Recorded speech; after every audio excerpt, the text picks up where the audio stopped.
Alright, ladies and gentlemen, I do apologize for not really talking much there.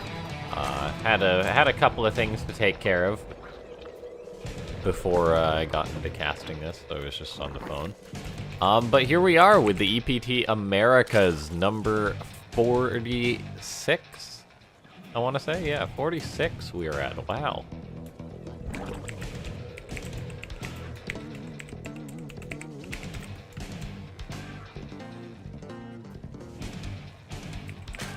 I'm just going to share out these streams and everything.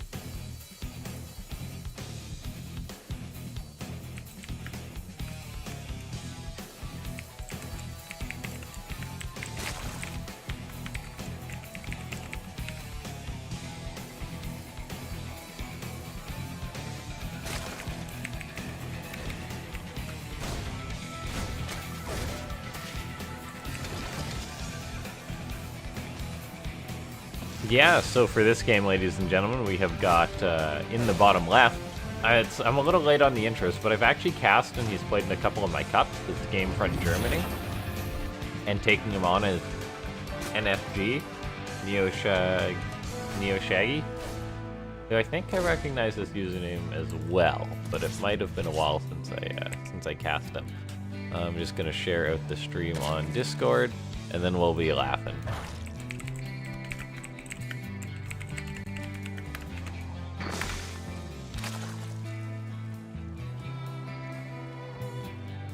So yeah, thanks to everyone for sticking around while I got things sorted out. Had a call to make, taking care of a few things. Really, I have another call I should make. So I might have to look into that.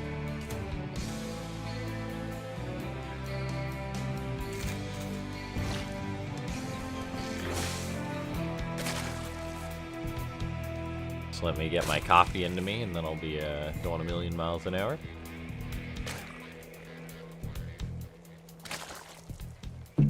So yeah, I think this is like a Master's Diamond level of game.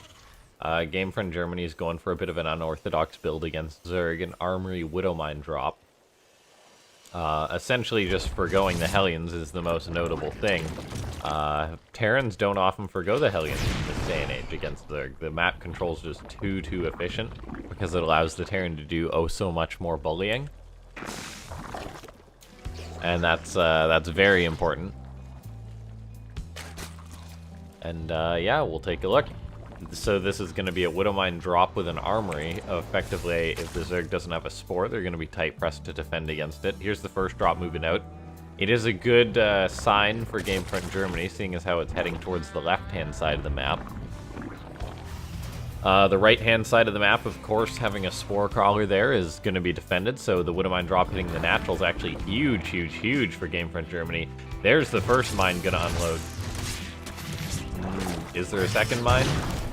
Not yet. Looks like the second mine's heading towards the main base. However, there is that Spore Crawler, and a lot of Queens. Does the mine unload? No, it doesn't. So Gamefront Germany making a minor error there.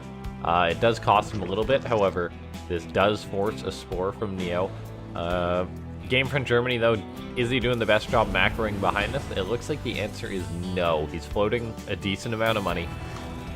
He should definitely squeeze out a third base as he throws up a couple of extra armories. He's now throwing up his depots, so he is trying to have everything be rolling while this is going on, but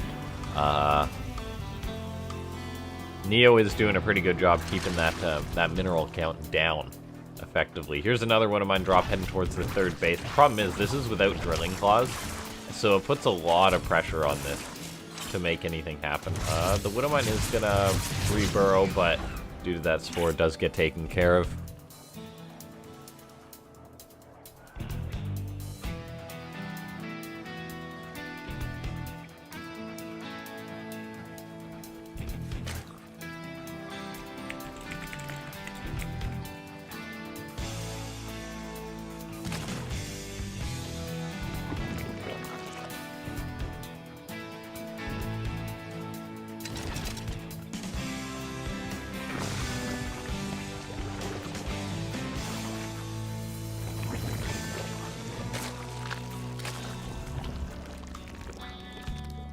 Alright, so the third CC is now on the way for the Terran player, but that is later than it could have been. We've yet to see Stim or Combat Shield start as well, despite 1-1 starting. And I'm concerned we're going to see one of those classic Terran situations, which the Terran, for all their efforts, basically just doesn't macro well enough then, or micro well enough and gets rolled. Gets all their Marines rolled by a ton of Lings and Banes. Yet another Widowmine drop attempt being made by Gamefriend Germany, but this is just not the most efficient decision to be making, I feel. Seeing as how of these mines are used for a push, it might be better, but oh, that was a big Widowmine hitting the Lings, killing 13 Lings. Nicely, nicely done there. Ladies and gentlemen, hello to everyone. My hellos and responses to your messages will be a bit late, since this is a tournament. There is a 2-minute delay on the stream. That being said, if you can go ahead and hit that like button as you tune on in, that would be greatly appreciated. We now see Gamefront Germany going to be moving out, but the problem is Stimpack is about 40 seconds away, so he's jumping the gun a little bit. He's got that nice 1-1 finishing up, but the Stim and Combat Shield are later.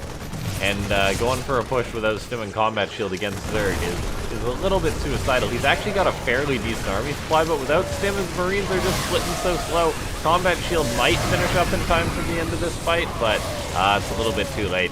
Yeah, fighting without Stim was a big, big blunder by Gamefront Germany. Would have been better to wait.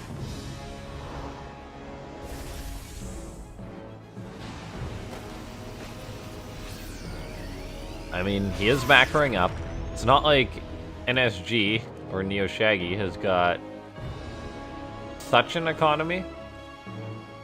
In fact, he stopped at 59 drones, but there's another 10 on the way for him, which will do him well. Gamefront Germany just making more Marines and Marauders. If you're someone who doesn't have a Grandmaster or Pro Player Micro, my recommendation would be add on extra Marauders, and we do see Gamefront doing that. I see Richard Button in chat saying, hello all. Except with the capitalization, it's more of like, hello all. That's right, smash that like button, boys. Okay. GFG is pushing. Army supply is actually fairly close on both fronts, so he's doing a good job in macroing, pulling back his units. His Marauder count really helps him out against the Banelings. The Mutas are coming forward, but there is enough Marines. For now, anyway, it looks like Banelings are going to go off creep and hit the Marauders, and there isn't quite enough Marines to contend with these Mutalisks, it looks like, although a few more are coming in. So it's going to be eerily close, but yeah, the Mutas are cleaning up some of the Marauders. These Widowmines could burrow. That would actually get some potentially good shots off. There's one, there's two, but Gamefront Germany is forced away. However, he does have a fourth base on the way. He does need to make sure he's spending his money, though. He does only have 3 racks as well, which is a big, big problem. At this point in the game, you should have literally twice as many racks as this. And it looks like the Zerg is just going to counterattack, and this could be the end of GFG, as he's not been producing enough to defend against himself. He doesn't have a solid wall at his natural, which against Zerg is a no-no. He's knocked down to 22 SCVs, or knocked down 22 SCVs, and he GG's. I think Gamefront could have potentially taken that had he just macroed a little bit better. Say he had an extra 40 Marines because he spent his 2,000 minerals, he would have held on there.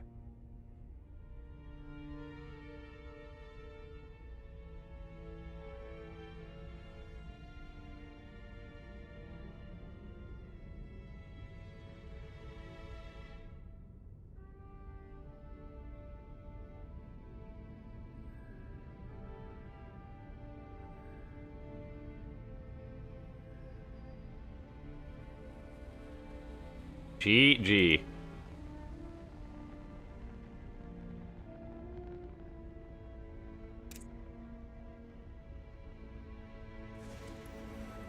So I heard someone say, cast Byun, please.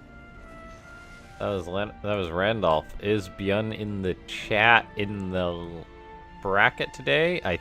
Wait, yes he is. Oh, I might have a Byun-gasm. And there's Dream. Oh, Oh, right, let's go through the players. Hold on, I gotta bring up my camera, though. There we go. You guys see my sleepy ass. Let's see, we've got Solar. We have got Jim Rising. Namshar. Gerald. We've got a guy called Eggnog. I love you, Eggnog. We've got Mana, the runner-up of the European Cup. We've got Dream. We have got Piggy Boy. Then, of course, Vanya. Björn. Armani. Nice. Bly. Cham. Epic. Nightmare. Euthermal. Ragnarok. Golden. A guy called Fork. Joan. Max Pax. Special. Quite a list of players, I must say myself. Alright, ladies and gentlemen, here we are into the next match. He's got the 1-0 league. Playing for LP, it's Neo Shaggy. And in the bottom right, it is Gamefront Germany.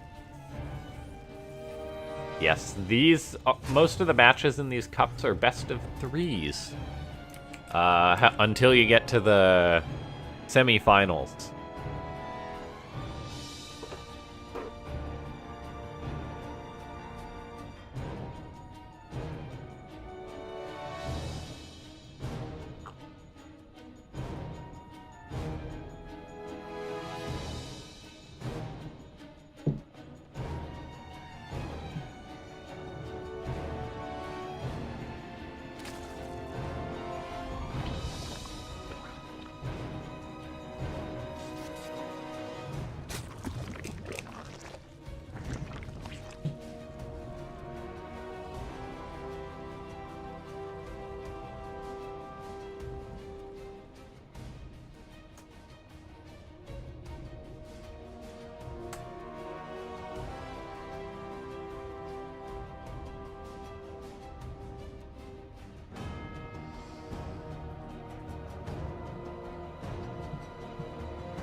Okay, pulling up that production tab. The picture is too big. What do you mean?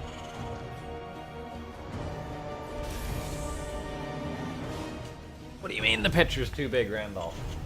Where's my hat? Found my hat. No, I'm not bald.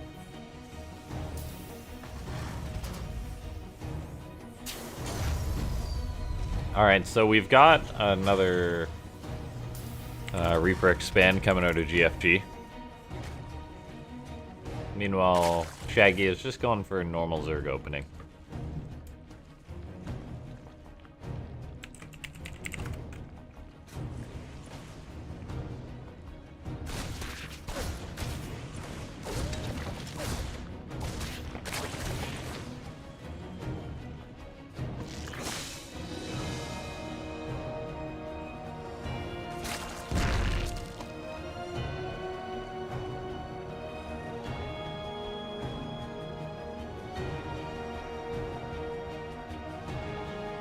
Alright, I do need to make another call, guys, so I won't be talking for a second.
And I am no longer muted. So, we have GFG once again trying that Widow Mine drop stuff. However, he does need to make sure he burrows his mines. A bit of a mistake there. He's also getting counterattacked by some Lings, which are giving him a hard time. So once again, our Terran friend seems to be having issues with his macro behind his micro and such.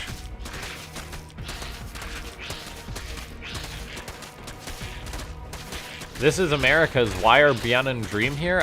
These are open cups, meaning that even though they're playing from a different region, they can play in these. And that's exciting because it basically means that, that the NA players have a bit of an advantage, and oh my gosh, GFG went down the ramp with his SUVs, and now he has sort of taken them. Oh, GFG, why? That's a bummer. As Shaggy just keeps rallying Lings, he's got 52 drones on 3 bases. I mean, Widow Mines are burrowing for GFG, but he doesn't have his natural base out. It's taken him so long to get out a handful of Marines. He's trapped on 1 base. I think he is a dead nerd, if we're being honest. And, yeah, this is looking real darn good for...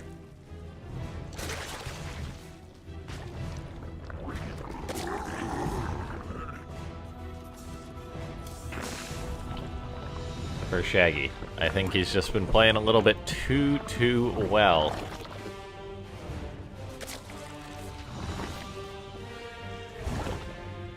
Sorry guys if I'm a little bit all over the place as far as what I'm doing. I've got like a million things to take care of. Okay, yeah, let's take a look here. These Marines are gonna move out. The Widow Mine does get some good connections, but a good friendly fire connection as well. And good splitting on the Lings by Shaggy. Actually, very quick reaction, showing his skill there, as the GFG has denied his natural even further. The Marines are coming down, but he's down about 60 supply to his opponent. Roaches are now coming. And they're coming quickly since there's roach speed. GG gets called, GFG taps out. It's going to be a 2-0 for Neo Shaggy. Alright, GG gets called. Solar's in this cup as well, which is exciting as far as the Koreans go.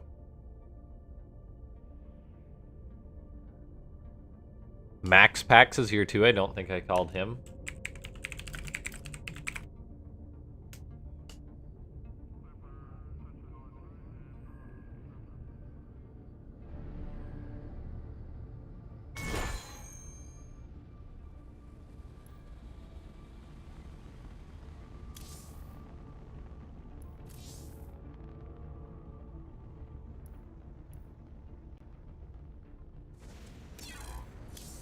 Okay, so, I'm gonna keep looking for a game, and where to go from there.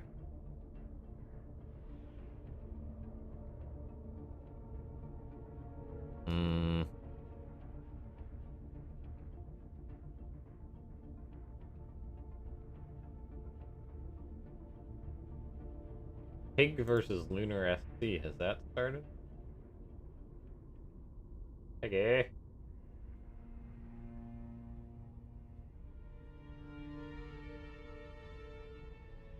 Like it has.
No, man, it's always good to cast EGFD.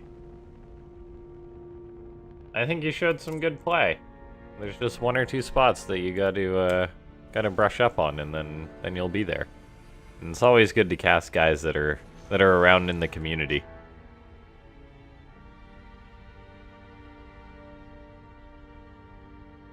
Okay.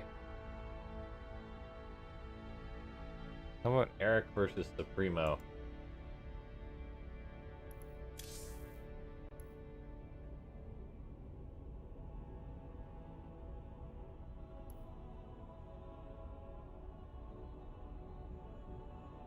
Mm-hmm.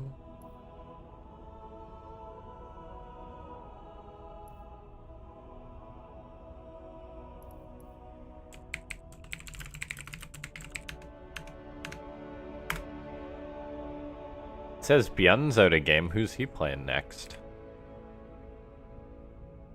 Let's find as the Bjorn. Who's is the Bjorn's opponent?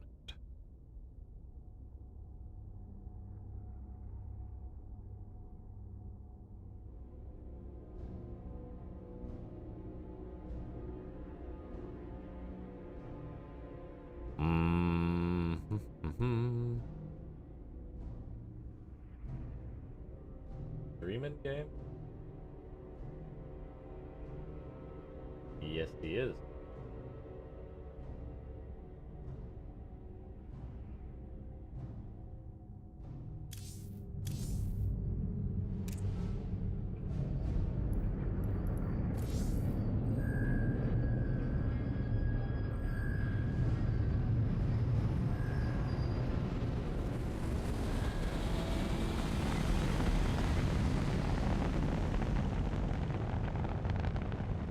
Okie dokie,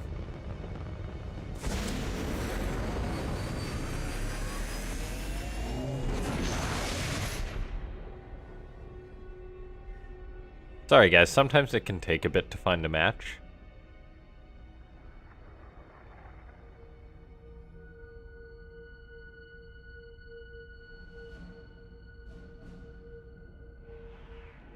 Thanks to everyone for tuning in. Hit that like button if you haven't already.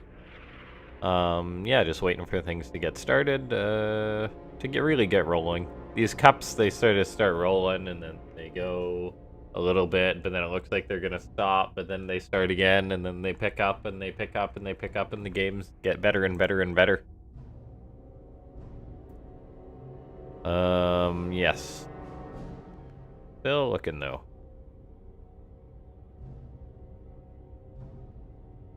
Mana versus Arrow. Is that play?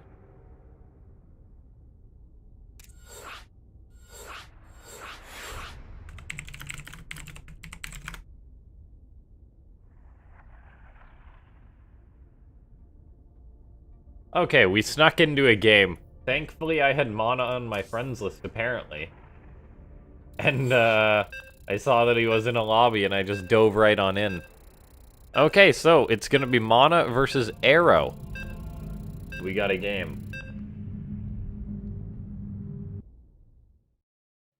A PvP between these two great players.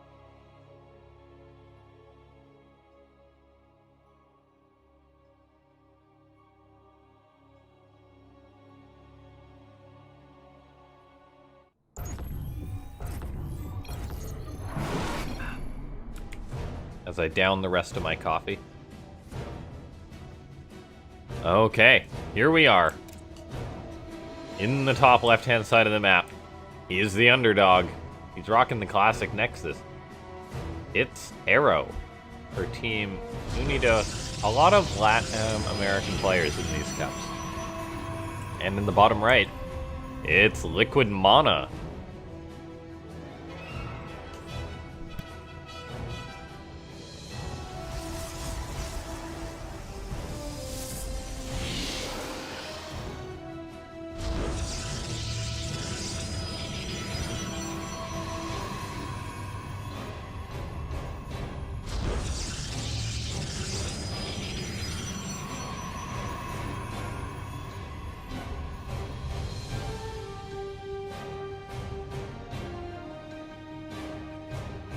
So we've got a rather early probe scout from Arrow. Mana taking the cannon threat seriously, because apparently he says, even I can lose in a PvP against, even if I'm favored against the player. Mana scouts out, sees that it's just a normal double gateway opening from Arrow.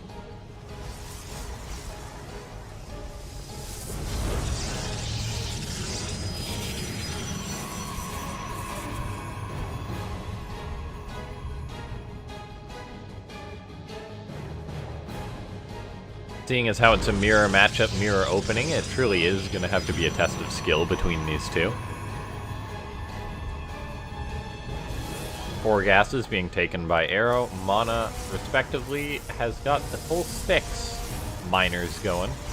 So wanting a bit more gas indicates potentially a Stargate versus Twilight play, but that's of course not a given, or a Stargate versus Robo. Because of course the Adepts have a factor to play into what each player is building. The Adepts are Stalkers. Arrow, despite having less workers in gas right away, he goes for the 2 Stalkers. So Mana will have a bit more gas to spend. What that's going to be for, that remains to be seen. I believe he is waiting to kill off this probe before he goes ahead and builds his Stargate. Or whatever he was going to go for. We see Arrow didn't have to deal with Mana's scout, actually, so he just throws up his Stargate. Throws up a battery right away. Mana elects to actually go for a Twilight Council, spend some gas on 2 extra Stalkers. His 2 Adepts are actually not doing the best, as they run right by the Stalkers of Arrow. Arrow targeting down the Adept that had the battered shields. Oh, the wall fails, though. Oh, what a disaster for Arrow, and immediately he's panicking, running his probes. That's not helpful like that. He's trying to keep them alive, keep them at the battery, but the probes are just gonna basically take so much damage, just in lost mining time. Mana, of course, scouted the Stargate behind this too. He's got Blink on the way. I get the feeling that Mana's just gonna try and Blink Stalker Arrow to death, but it looks like he's actually gonna go for a Nexus. So just play it safe.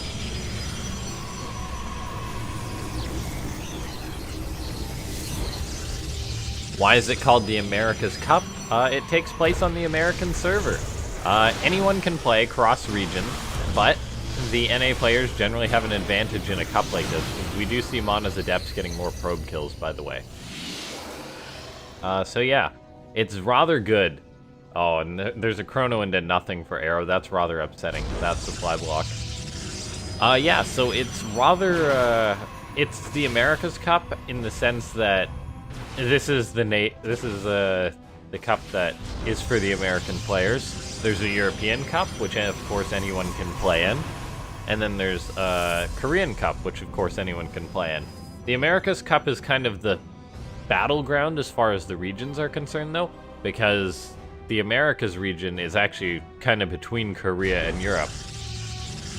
So the Koreans can play in the European one, or I mean the Koreans can play in the Americas one, the Europeans can play in the Americas one, and it kind of goes from there, whereas it's hard for the Europeans to play in the Korean one and vice versa. The Americans can kind of play in the European one, they can kind of play in the Korean one, but not so easily. Alright, Stalker's now going to be moving out on the map for Mana.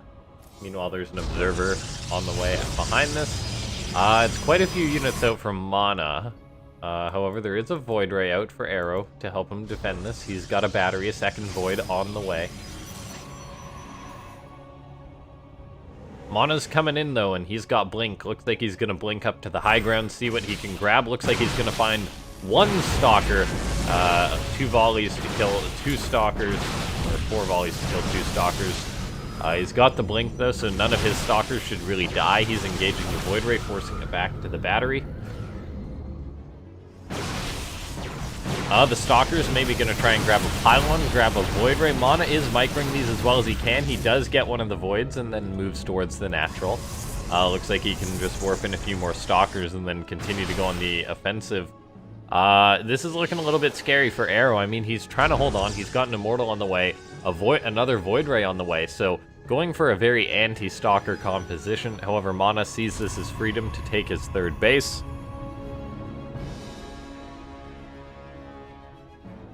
Alright, Mana continuously applying the pressure to his opponent. Really just showing the skill discrepancy, but it really does come down from, it really does come down from, just the initial attempt that really set Arrow behind. Arrow almost loses a Void Ray, but does not quite, which is good for him.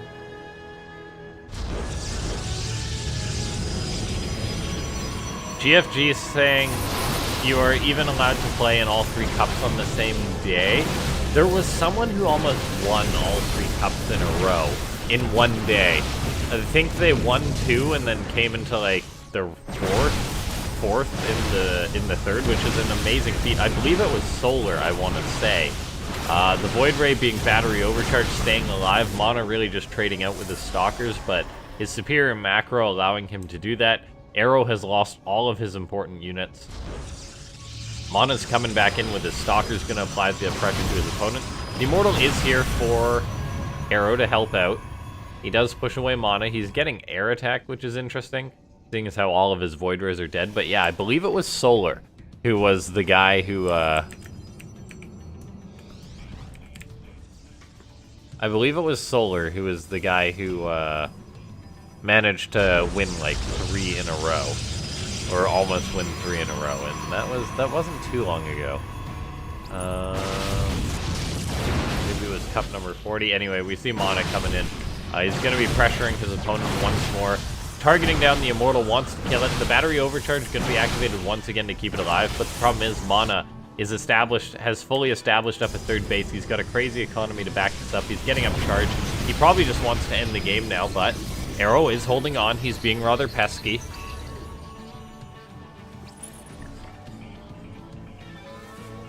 Maybe it wasn't Solar. Maybe it was cup number 42. Yeah, it was cup number 42. But GG gets called. Mana takes the game. No surprise there.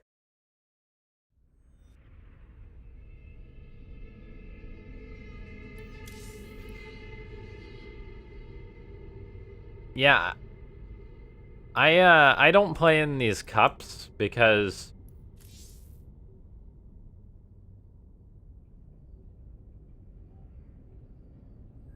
it would take. So like I just roll out of bed basically before I cast these, if you can't tell at all.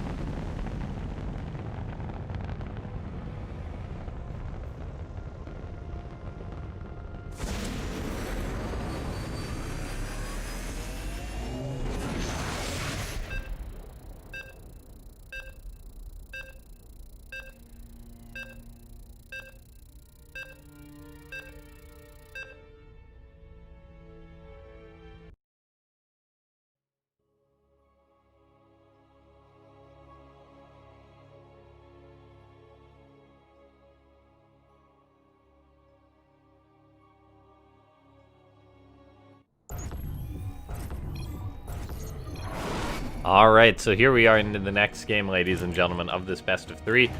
In the bottom right-hand side of the map, we have got the favorite. It's Liquid Mana. And in the top left-hand side of the map, we have got Arrow. Mana did show his superior skill that game.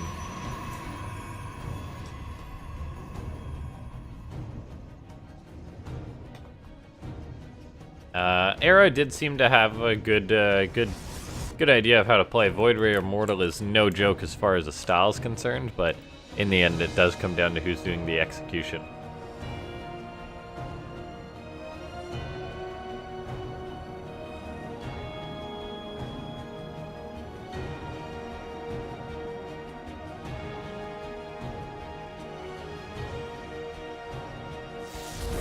Alright, Arrow comes into the main base of Mana with his probe, scouting out, attacking that pylon, being a jerk.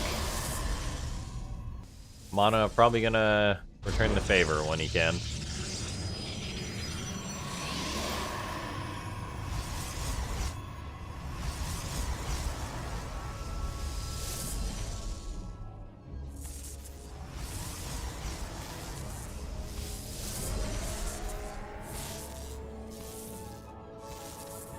Okay, so we'll see how things are gonna change up this game.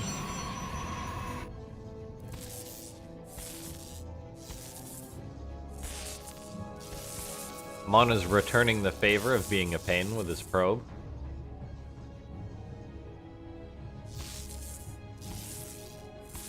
Probes are just little jerks, guys.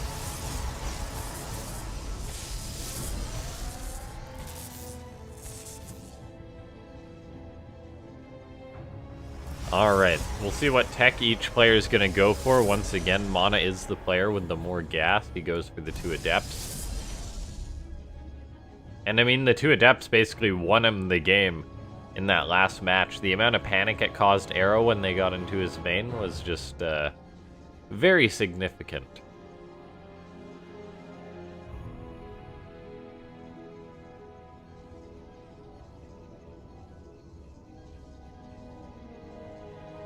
Waking up and getting to watch Starcraft sounds like an awesome start to the day. It is. Amen to that.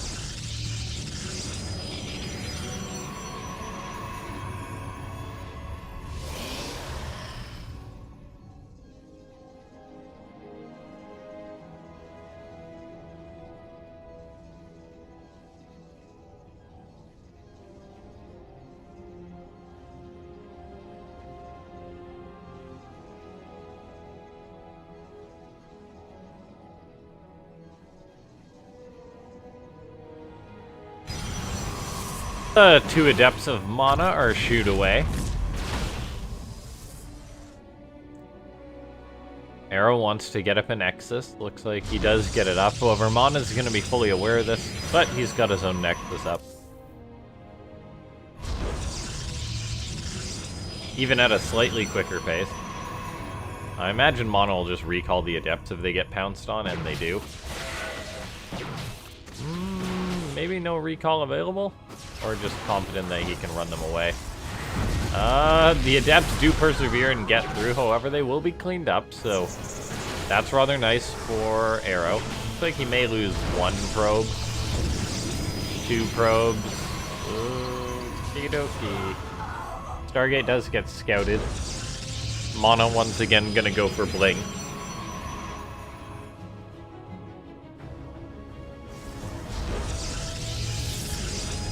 As Arrow continues to like his Void Rays. Forgot to call the bank, guys. That was what I forgot to do.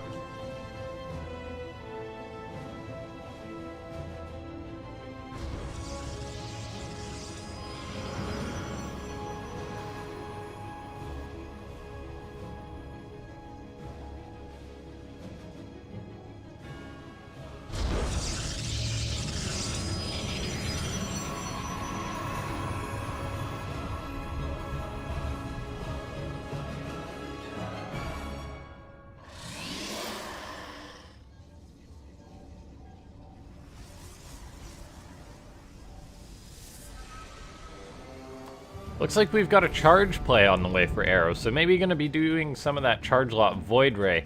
However, if he is going to be committing to a big all-in like that, I'd highly recommend that he pulls out of his gases now and sends those probes to his natural. Another complaint I have about his play is the fact that he's got 200 saved up on his main Nexus. A lot of Protoss players aren't burning their Chrono Boost. There we go, now he fires it up, but it's clearly a little late if it got to that point, which he had so much energy. He's throwing up a couple of gateways. So he is going to have a charge. Looks like he's sending out a probe maybe to build a pylon somewhere, so he can warp in a lot of charge lots to reinforce. I don't know if this is going to be a crisp enough timing to work against someone like Mana, however, as Mana's just really darn good.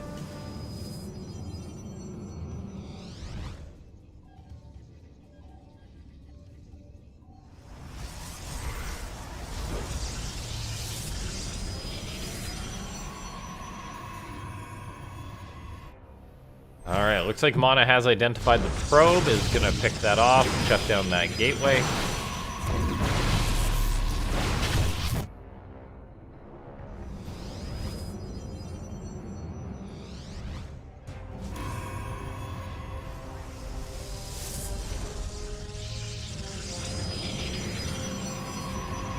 We have got +1 on the way for Mana.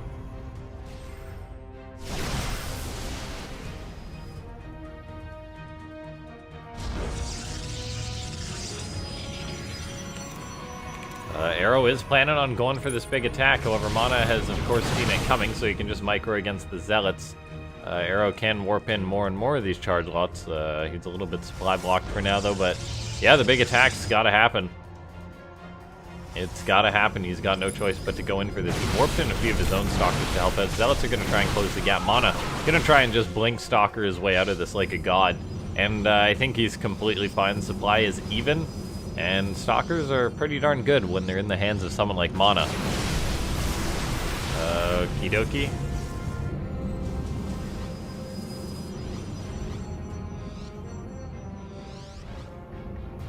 Mana just continuing to whittle down these Zealot numbers. They can't get close enough to close the gap. There's already been 7 dead for Arrow, so his count has been reduced. Mana's going to push forward. Arrow's got some sentries, some stalkers in the mix, but he's just not getting enough surface area with this army. Tosses down some force fields to try and help himself out, but Mana's just thinning out his numbers, just playing it like some sort of wave defense game. Warps in more and more stalkers, and eventually he'll just be able to take a fight and crush this entire army. Eventually he'll be able to just link forward and just rick-roll it. Doesn't want to lose a stalker though, I feel, in this game. That's probably a point of pride for Mana. The stalkers are being microed back very, very well. Spreading the damage all over their shields. Mana continues to push forward. All the Zealots are gone. The Void Rays are getting some shots off, but look at that. Mana just blinking back every single stalker. An Archon has now been made by Arrow, but his Zealot count has thinned out. The supply is further and further in the lead of the Polish Protoss. Oh, we do see a Stalker go down, a second Stalker go down. So Mana being a little bit sloppy as he micros against these Zealots. The Zealots are now all dead. GG gets called, the Voids get picked off. Mana is able to take the game. Well played.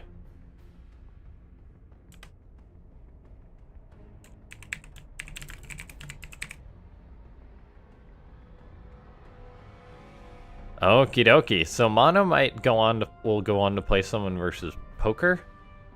I might just cast his next game. Oh, Euthermal is playing someone called QQ, please. Then we'll play Nightmare.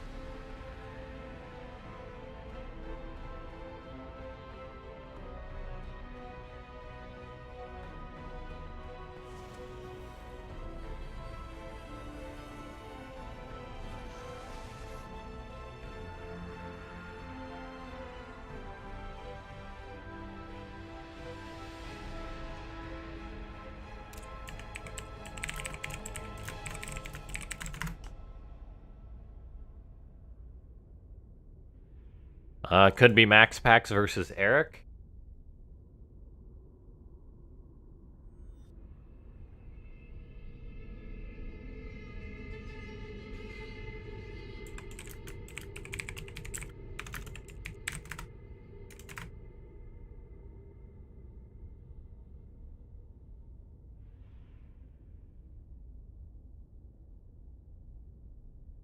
Alright, I'm gonna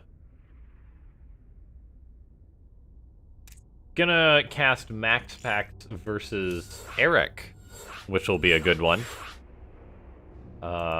Eric, a pretty good LaughNgamez player. Max Pact's a very good European player. However, Eric's kind of got the home field advantage. I'd say crazier upsets have happened.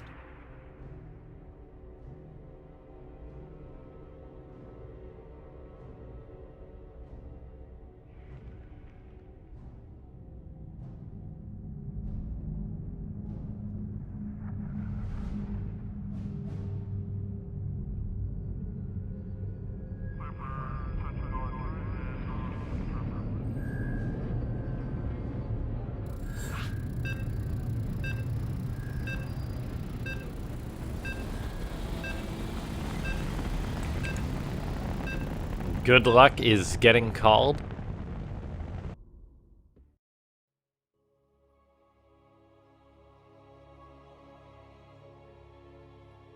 And we are loading into the game. Richard Button says lame. What's lame?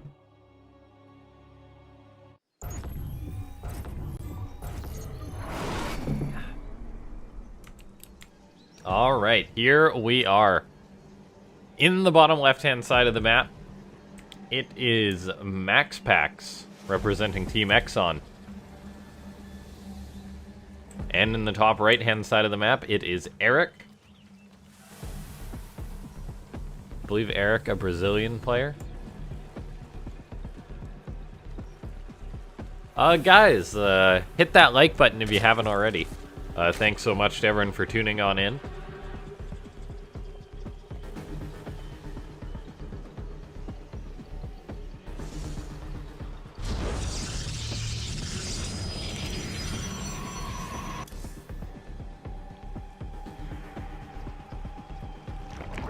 Hatchery is on the way for Eric.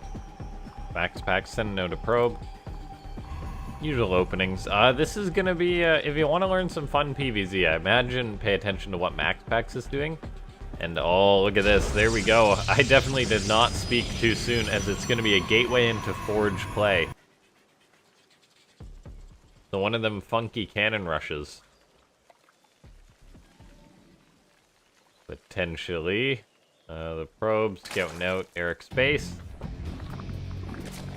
There is an Overlord just hanging out, but Max Pack says pylon. And probably another pylon. Pylon. Is that a complete wall? Can drones not get in there? I guess they can. Wow. Oh my gosh, I never knew that spot. That is just gnarly. Max Packs, yeah, there we go. Cannon. Pylon in order to ensure that this gets up. No questions asked. Now the probe's going to want to get to the high ground in order to get a pylon up. I think one of the cannons gets cancelled, but there's a reason why he built such a pylon buffer. Max Pack's just throwing up extra cannons to add insult to injury to his opponent. There's no way that that cannon's going to be cancelled, so that's going to make life a little bit rough there for Eric, as he is getting cannon rushed by Max Pack. More cannons getting thrown up on the low ground. I want to see if we'll see like a pylon on the high ground to try and take this further. The spawning pool is in range. There we go. There's the pylon on the high ground. Plenty of cannons for Max Pack. Just really committing to this on the low ground. The spine that was built was on the high ground, so that's not really going to help prevent, or was on the low ground, so that's not really going to help prevent the high ground from being taken over. Eric's spreading creep. He's going for a counterattack on Max Pack's side of the map. However, a Zealot's on the way out, and it is only 2 Lings that are attacking this gateway. So Eric's in a bit of a tough spot. He's got a Roach Warren about to finish up.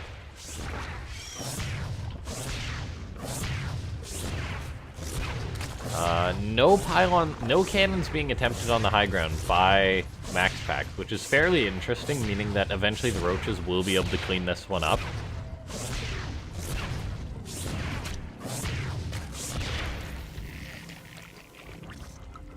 I bet Max Packs, if he really committed, could have got something up, but I guess he figures, I gotta be happy with getting the Zerg natural.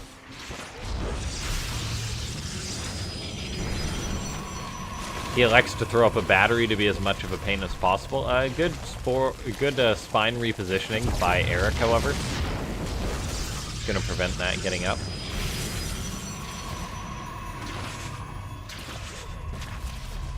This Ravager doing God's work for Eric. Going to clean up all of this. Meanwhile, an Adept now transferring to the main base.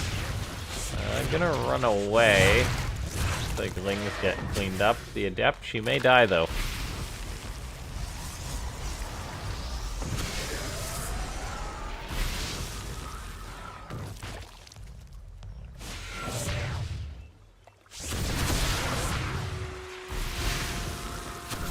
Alright, it looks like we've got an Oracle on the way behind this for Max Packs. Eric does see this coming, so he's gonna have to react to that.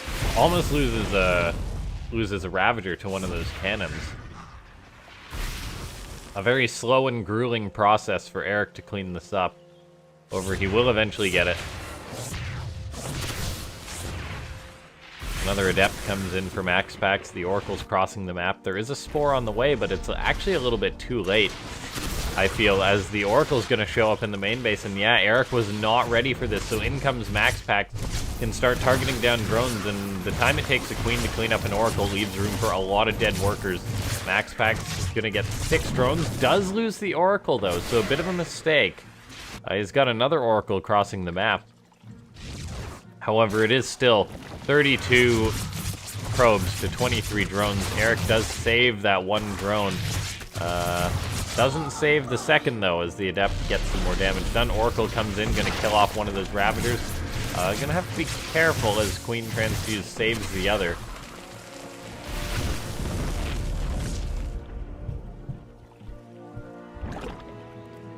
Who did win the EU Cup today? Was it Max Packs? Let me check. I saw that Mono made it to the finals. It was Hero Marine. Of course it was Hero Marine. But who else? Who else but the Hero Marine? Fantasy Soul did not have a big success again. The thing I love about these cups is the players who don't win it, or don't have the results they want, generally come and beat. And generally come out and play the NA one.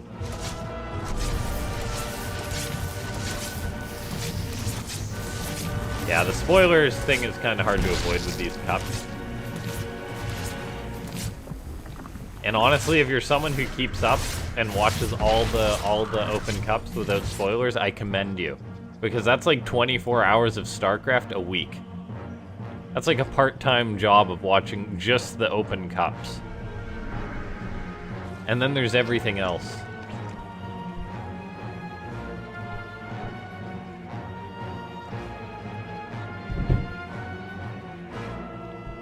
Alright, so Max Pax is just laughing to the bank with this one. He's got his third base on the way. Robo on the way behind this. Oracles come in, they're gonna potentially grab a Ravager, potentially grab a Queen, actually. Despite being very injured. Max Pax making great usage of his Oracles. And he's just in a really commanding spot. Glue Reconstitution is on the way for Eric.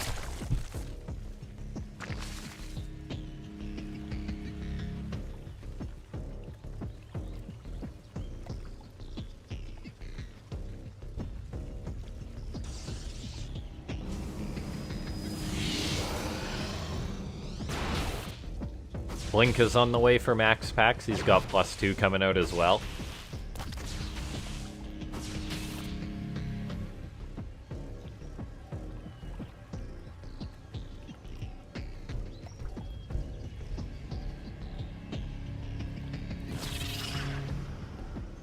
Max Pack's on the same level as Showtime. Honestly, as far as, I'd say just about, yeah.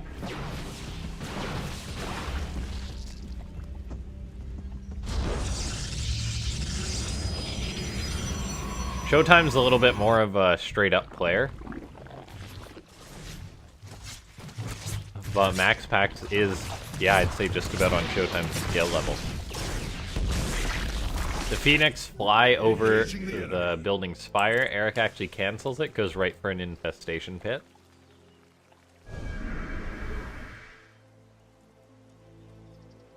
Guys, can you hit that like button? If you haven't already, hitting that like button is appreciated, helps out the stream.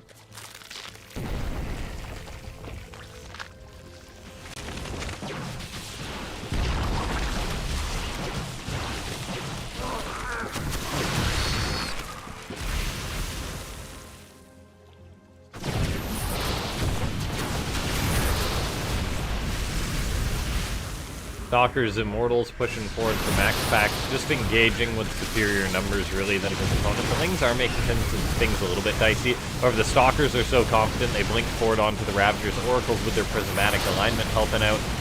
or their Pulsar Beam, pardon me. The Stalkers are just trading face value with the Zerg army, which is not something they can often do, but Max Pax, by gosh, is gonna do it.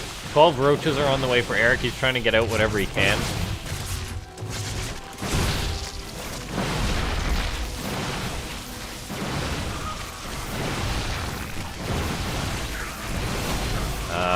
Drones being pulled to help buffer for the Stalkers, but there's just too much. Max Pax takes it. GG.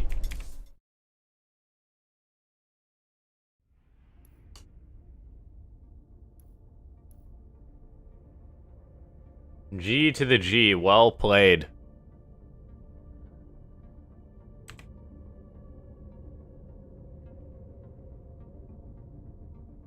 Oh, sort of actually made a semifinals. Holy shit, guys.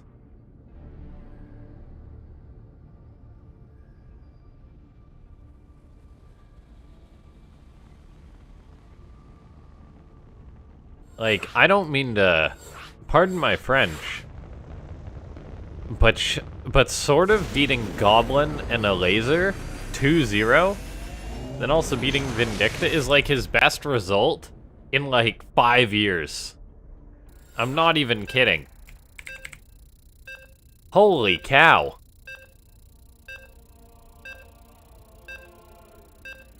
Twiddle saying, eating cheesy popcorn at midnight watching this.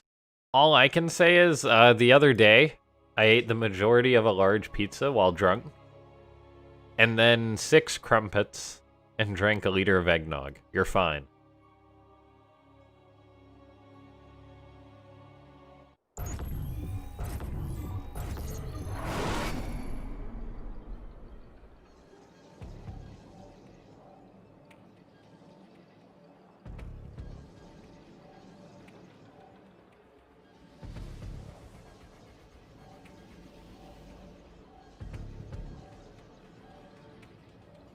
Okay, so, ladies and gentlemen, here we are. Into game number 2 of this best of 5 in the bottom left-hand side of the map. Representing Exxon, it's Max Pax, the young gun. And in the top right-hand side of the map, it's Eric.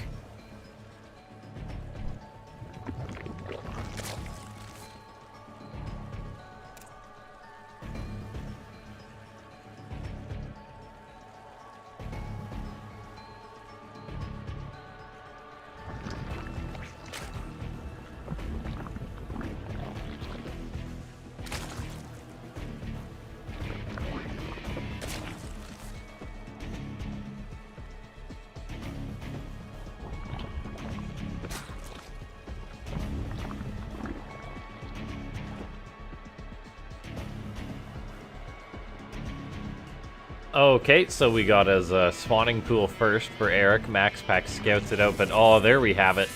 A dirty hatchery in the main base of Max Pax. The reaction for Max is to throw up a forge, chrono boost out a zealot.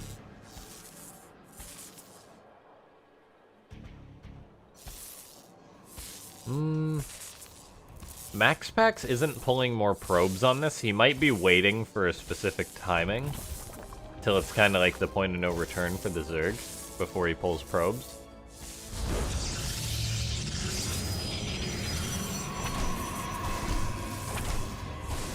We shall see.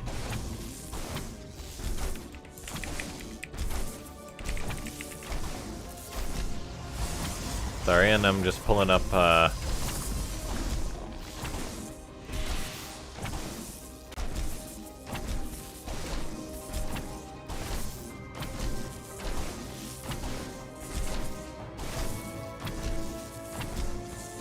pulling up the Cheesadelphia.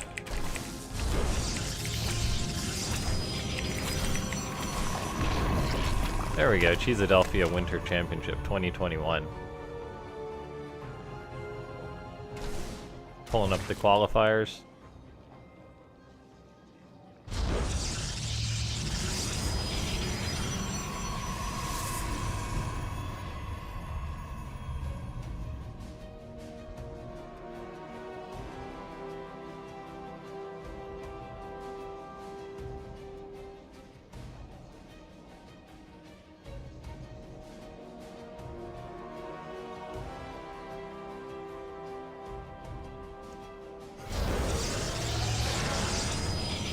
Alright, so we've got now a double expand going down for Eric after his main base was shut down.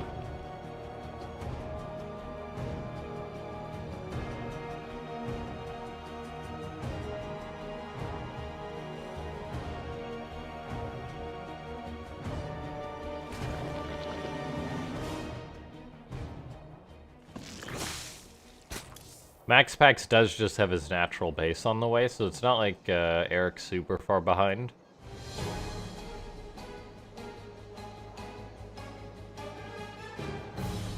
He is going to lose an Overlord to a Void Ray, which hurts a little bit, though. A couple of drones going down, the 2 Adepts actually getting to the main base of Eric. I didn't even see this coming, but oh, this is bad. This is real bad, guys. 6, 7... 8. Do we have 9? Yes, we've got 9. Do we have 10? Looks like we're probably gonna have 10 dead drones. Oh, okay, that is game-ending damage right there. 10 drones dying to 2 Adepts. When you're already on a super low economy for Zerg. Oh, that is nasty. That is nasty. Who'd have thought that 5 years into Legacy of the Void, 2 Adepts showing up in someone's base would still be wrecking face?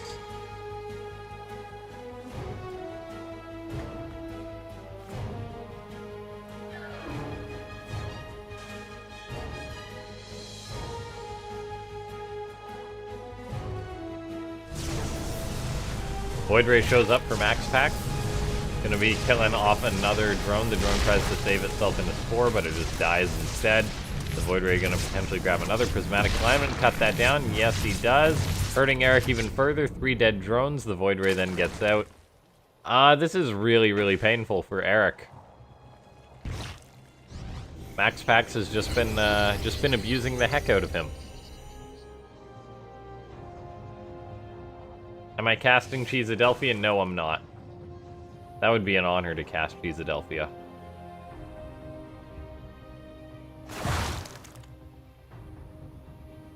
Wait, 2 more Adepts going down, or 3 more drones going down as the Oracle shows up. Eric's just being played like a fiddle by MaxPax. I mean, this kind of makes sense if you think about it. MaxPax regularly plays guys like Raynor.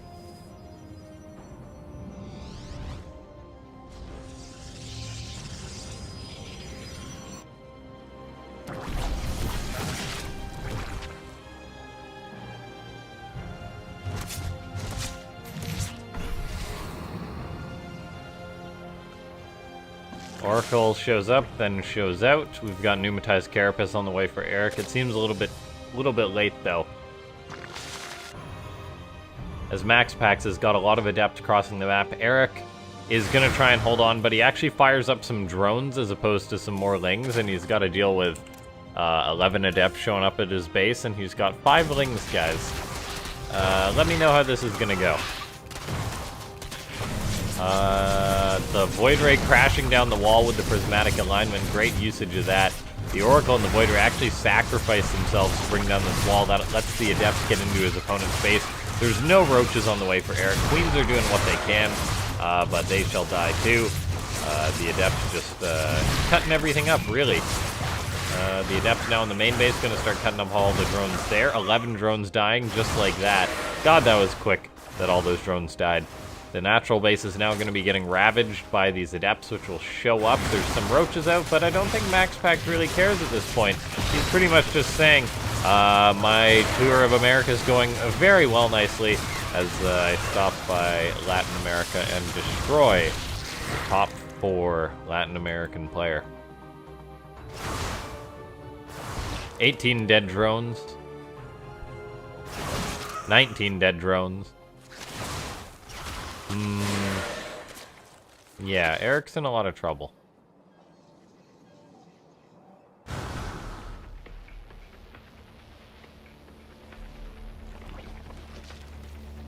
Eric is in a lot of trouble, guys.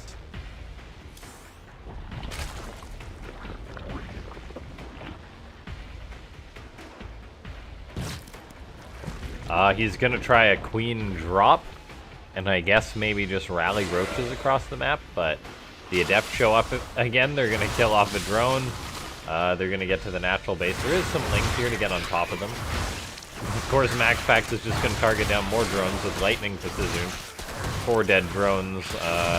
Gotta pump those numbers down, buddy, he says, as he kills off, like, another good amount of drones. There's actually 2 Adepts in the main base, gonna kill off even more. Oh my gosh, it's crazy how fast Adepts shoot with resonating glaives. Sad ending for Eric. But in the end, yeah, it's just Max Pax just outclassing Eric. I thought maybe Eric could have made an upset if he, like, cheesed Max Pax or something, but he really was the one who got cheesed.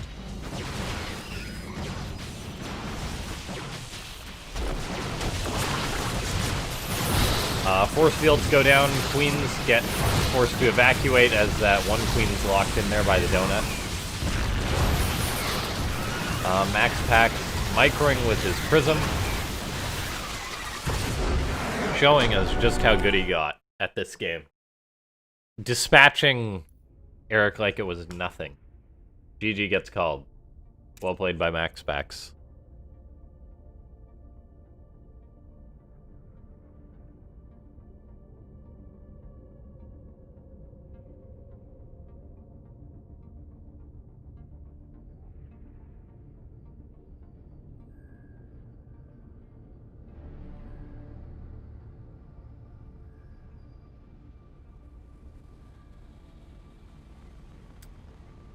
Alright, ladies and gentlemen, so I'll find another match in a second here. I'm not sure how long I'm going to cast this.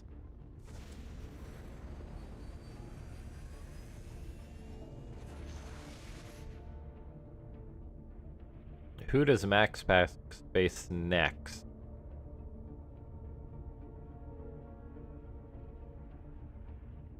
Like it's going to be special. Oh, I'll cast that.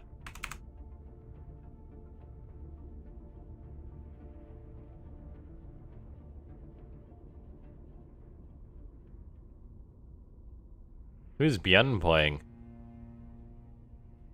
Is it Bjorn Armani or Bjorn the Zerg Lord?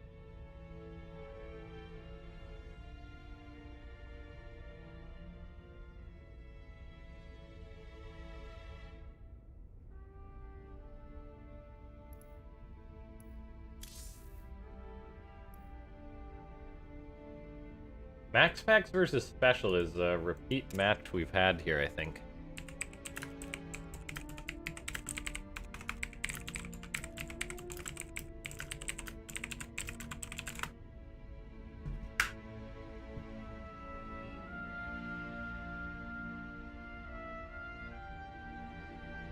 And it goes to show how things are really heating up.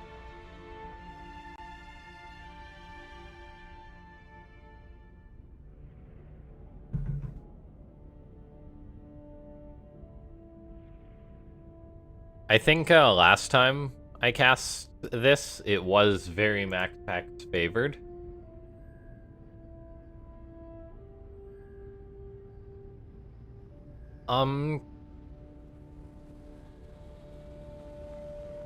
Can we get a like on this video, perhaps, guys? Leave a just give it a little tappy. Just give it a little tappy. Just get in the hole.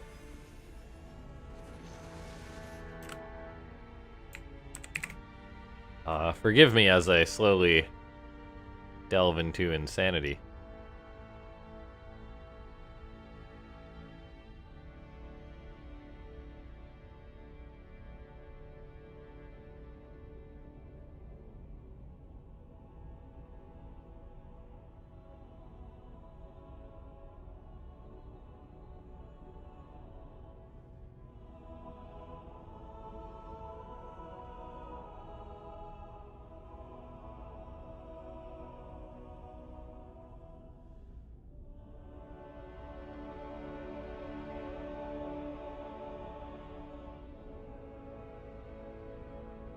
Hey, Falcon leaving the retweet on casting the EPT Americas. That's very nice of him.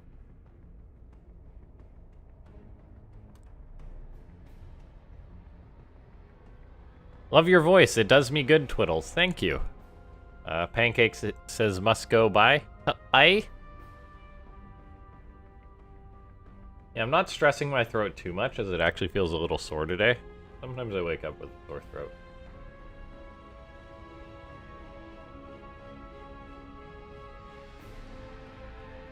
Hopefully it's not the Rona. That would be very unfortunate.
The SC2 Royal.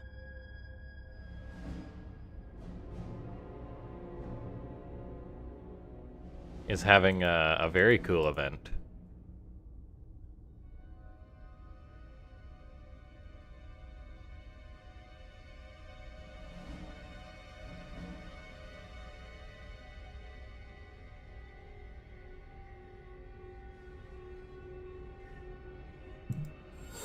Don't miss Max Packs versus Special, gotta get in there.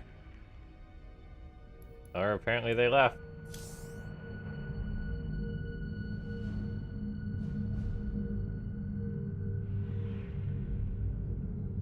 Maybe it was the wrong lobby?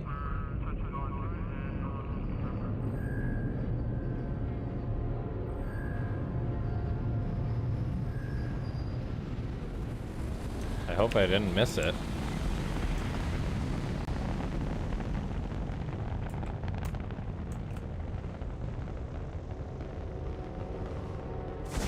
There we go.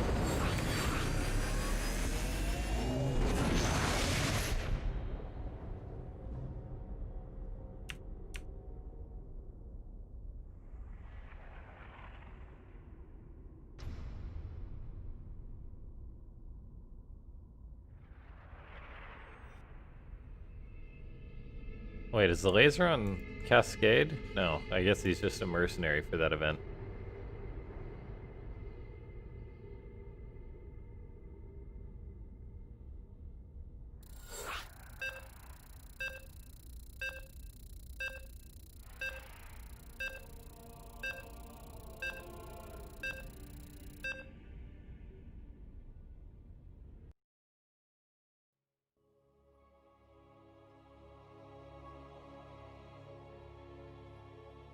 All right. Hello, Jason. I didn't notice the notification until now. All right. Is there any more games tonight? There's at least this best of 3, and then I'm not sure. Here we are in the bottom right-hand side of the map. The first of the 2 Exxon players. It's Max Packs. And in the top left-hand side of the map, it's Special. Special, living training in Korea, decided to queue up on the America's Cup. We were on the map Romanticide. And I do recall the last time these two played, Special kind of got dummied by Max Packs, from what I recall. That being said, I'm not sure it's going to happen again. Not sure it's going to happen again.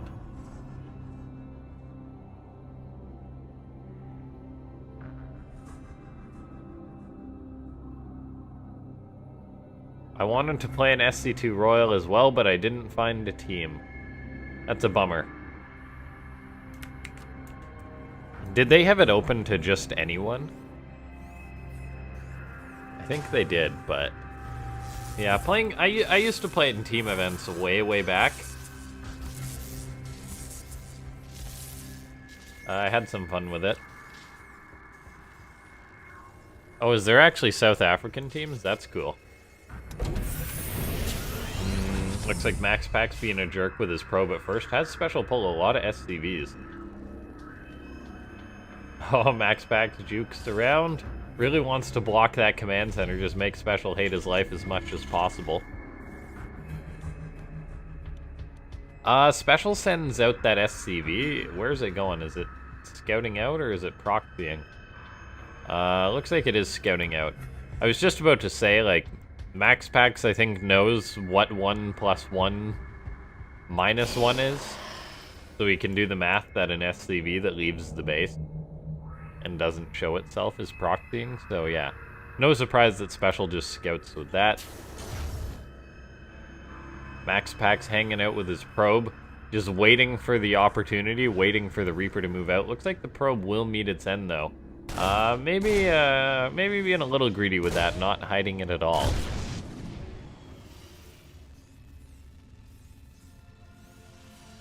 We do see, yeah, we do see a bunker on the way for Special Reactor Hellions. Looks like the Adept shows up for Max Pack. Wants to get that Reaper, but Special microing it pretty darn well. Gonna get to that bunker. The command center finishes up. The bunker will finish up. Yeah, that Adept, she ain't getting nothing. Special knows how to open against Protoss, of course, without getting bullied too much. Although, looks like that Adept might find that Reaper. That's gonna be a nice pick-off for Max Pack. Special tries to do the grenade trick, but that's one of the hardest micro tricks in the game to time.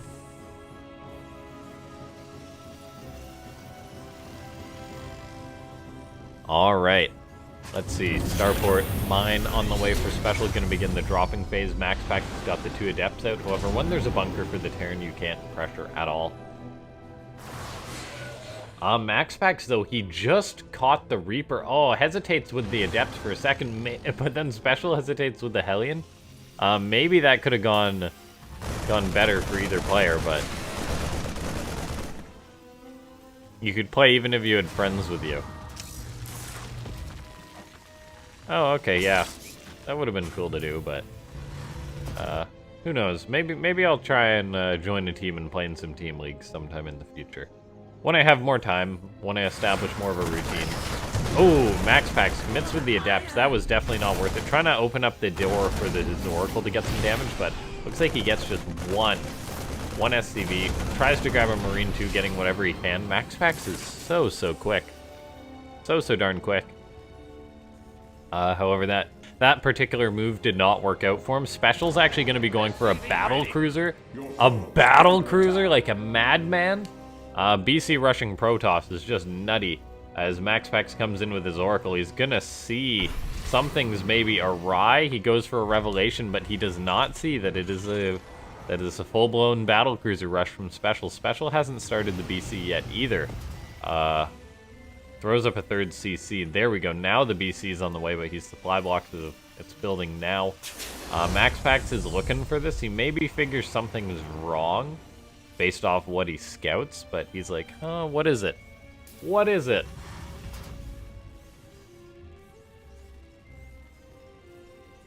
Hello, Makwa Bear. Oracle staying alive for Max Pax. He has shown good control with these so far today, but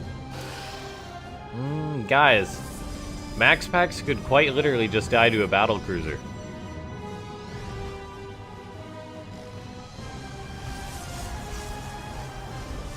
He's moving out on the map with his Stalkers. Oh. The Widow Mine, perfect positioning from Special. However, the mine will get killed off by the Stalkers. Once that BC teleports across the map, though, we're probably going to have to see a recall from Max Pack. No energy at the main. There is energy at the natural, however, for that. Stalkers pushing up the ramp, but they will have to push away. They're trading out with the Marines actually rather well, I must say. Oh, that's actually a very aggressive push from Max Pack. His Stalkers are starting to wear thin, though. He's suddenly going to lose a ton of them. Oh my god, that was terrible. And the battle cruiser teleports to the natural. Max Pax is going to need to recall what he has, but of course they're already softened up. So that's not going to help out at all. The probes try and go back to work. The Stalkers show up, but look at how red some of these guys are. Max Pax has lost 6 Stalkers this game when he needed them to help defend against this battle cruiser, and the BC trades out very, very well, stays alive.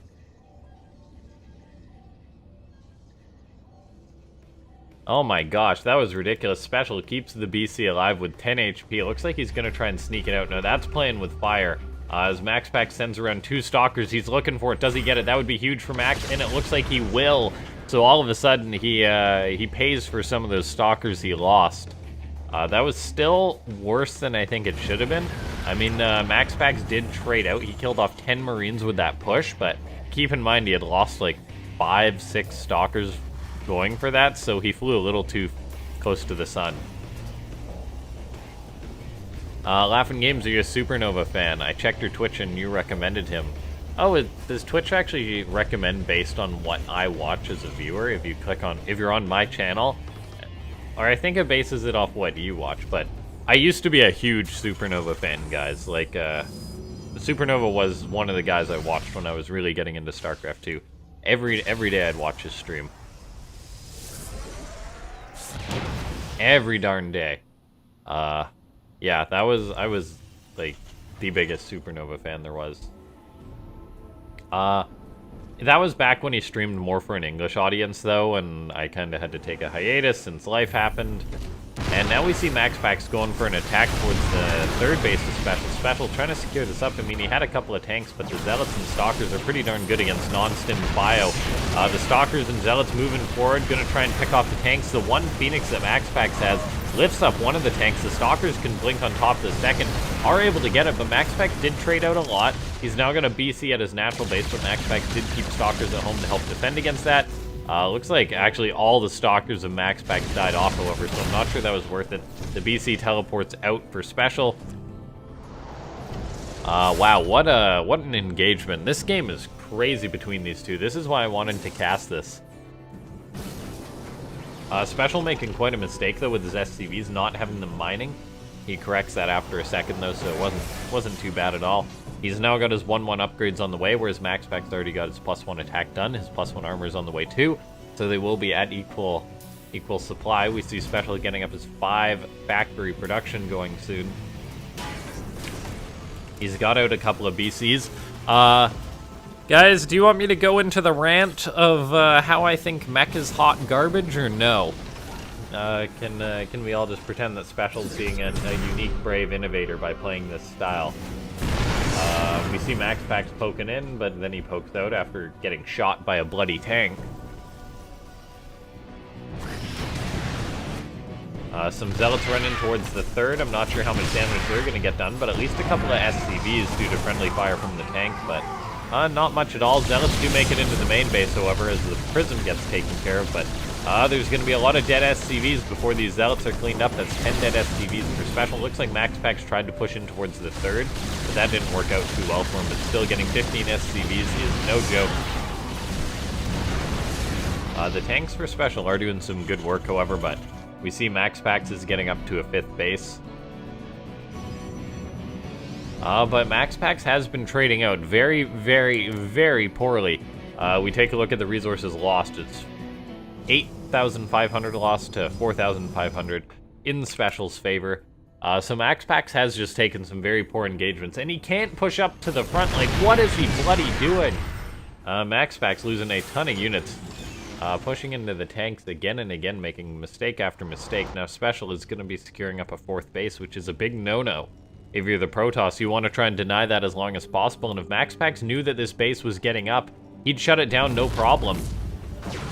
He runs into that Widowmine again, which has now killed off his 3rd Protoss unit, which is pretty darn good for a Widowmine. The BCs are pushing out as Max Pax tries to go into Tempest, which will, of course, help out a lot against this. But, yeah.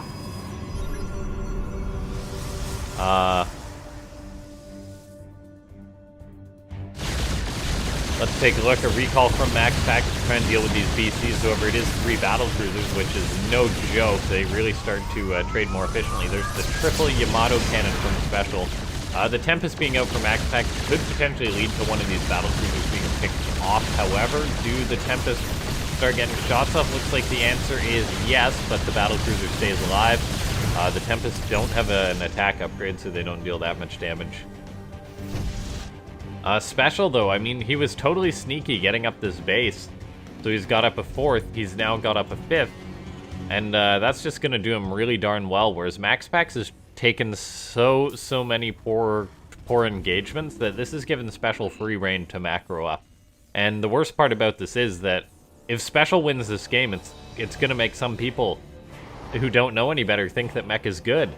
And that's just the absolute travesty here. MaxPax having a Hellion run-by hit his base. He did have a cannon there. The cannon will help clean this up, but he's just got to basically shoot up more probes to absorb this loss. And we do see him making 5 probes at a time. Looks like MaxPax is going to try pushing in towards Special. Special's got a very significant ground army. He's now got Thors on the way, which will help out with the Tempest. Disruptor is out for MaxPax, so he can potentially get a big Nova off, so Special will want to keep his tech siege. The Tempests are doing what they can. The battlecruisers, however, are now crossing the map, and there is 4 battlecruisers, which is no joke.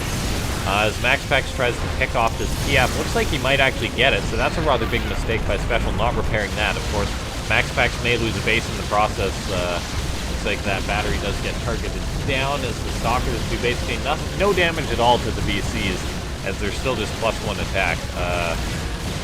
MaxPax has to bring his Tempest home to help deal with this. Special probably wants to try and get this Nexus, but I don't think he'll be able to. He teleports out very, very quickly.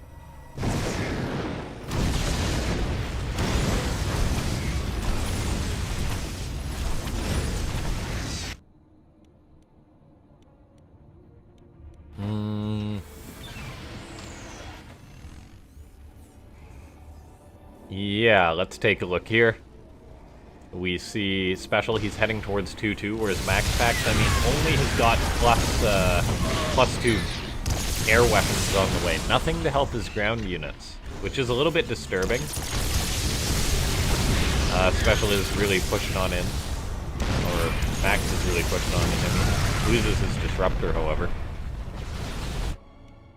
The battlecruiser is going to be looking for a counterattack once again.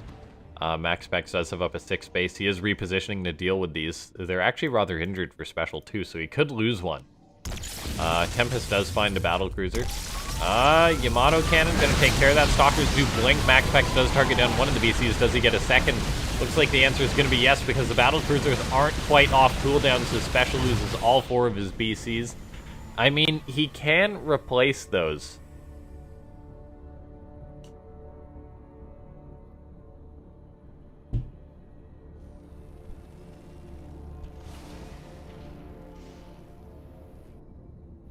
Because Special does have fat stacks of cash, so it is going to be up to MaxPax to keep pressuring Special, starting to take better trades, and we do see the power of Stalkers just even as they just help pick off a Thor. There's only 1 Thor, but 3 more at the back for Special, so those Tempests will have to shoo away, as they do trade rather garbage against Thors straight up.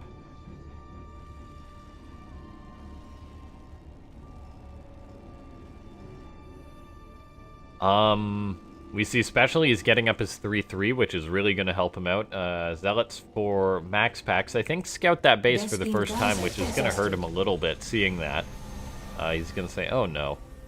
The Tempest are heading towards the north for MaxPax, which is kind of a cute play. Wants to get that base, but a Tempest is being shot at by a turret. Loses 1 Tempest. Gotta be careful, that base was lifted off. Tectonic Destabilizers on the way for MaxPax. Yeah, this is a late game match, guys, at this point.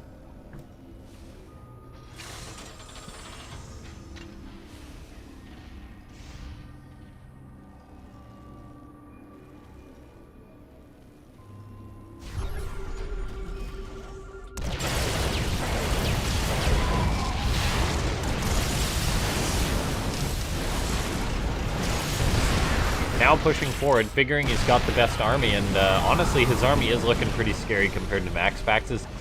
Thor's tanks and mass mines generally are considered to be better than just Stalkers and Tempests.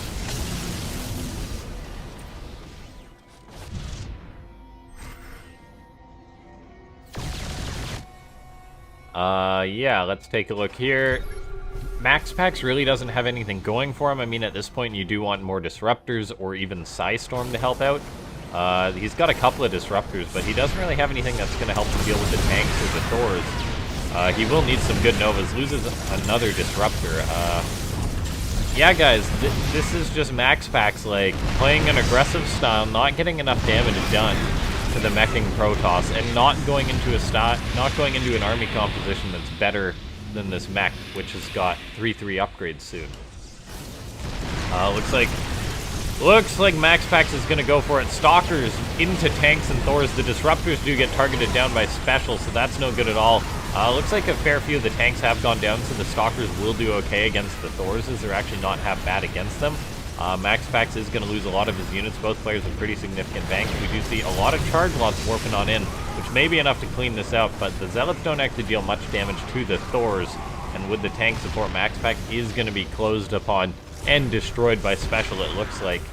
More Vikings on the way for Special, and it turns out if the Protoss trades out 34,000 resources against your 22,000, you will win with mech, but it takes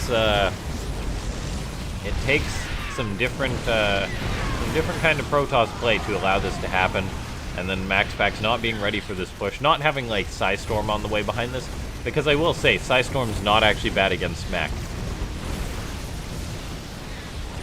Special is pushing into this base. Max Pax is not dead yet. I mean, he's still got a good number of bases up. He can warp in more and more Zealots to help deal with this. I think at this point he should have like some Immortals on the way or something. But yeah, Special is just laughing all the way to the bank with this one, as Max Pax kind of gave this one to him. Well played by Special. He did play a strong mech style, but I mean, if Max Pax scouts this base to the left, all of a sudden Special has way less of a bank throughout the game. If Max Pax doesn't repeatedly try and push up this ramp, he's got way more of a residual army, so he can take better trades later on, or better fights later on. Yeah, well done by Special. I mean, Max Pax is gonna try and play this one out, as Special is gonna go home. Special scouts the base to the top right. Max Pax isn't dead yet, but for him to come back and win this game, it will have to be pretty darn impressive. If you guys can go ahead and hit that like button, it would be appreciated.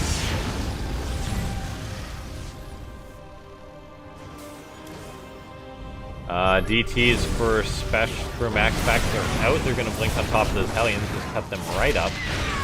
Because they can do that like a boss. But the bottom left base of Max Pax is being taken out. That was one of his main bases. There's a single Hellbat running towards the base to the north here. You got to give it to Special for trying that. DTs do run in towards the third base. There's no real answer to these right now. Until the Cyclones show up, the DTs will be taken care of. The DTs blink to break that lock on. And they do that, but it's still looking rather rough for Max Pax. Eating Widow Mines. Being down about 60 supply.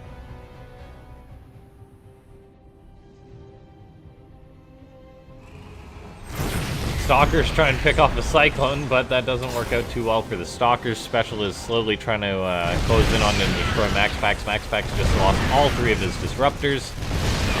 Yeah, well done by Special, who's got this game in the bag, surely. 3 BCs show up. Yeah, Max Pax is Dundies.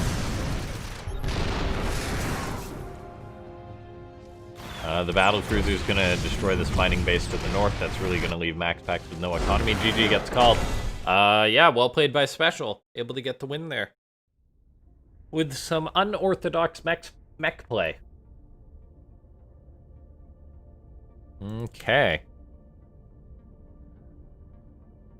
Oh, there's Armani versus Byun, which is probably going on right now. Vanya Dream, that's going to be good. Blind Nice. Nightmare Cham, which means Nightmare beat you thermal.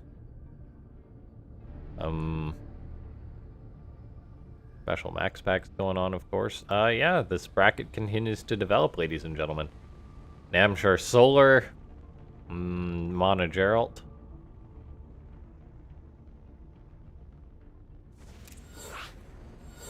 And we'll jump into the next game.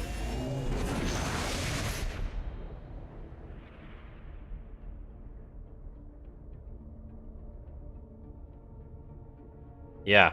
Mech is based on your opponent messing up.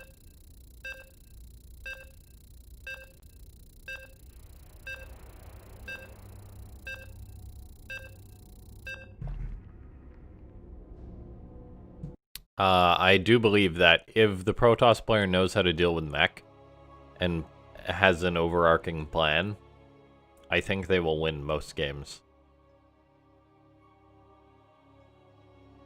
I know Special busts out mech fairly often. Yeah. And Special, like, if Special doesn't get that base up, that hidden base to the left, and he's on 4 bases longer, and Max Pex punishes his 5th base instead of running units up the ramp just willy-nilly and crashing into the 3rd.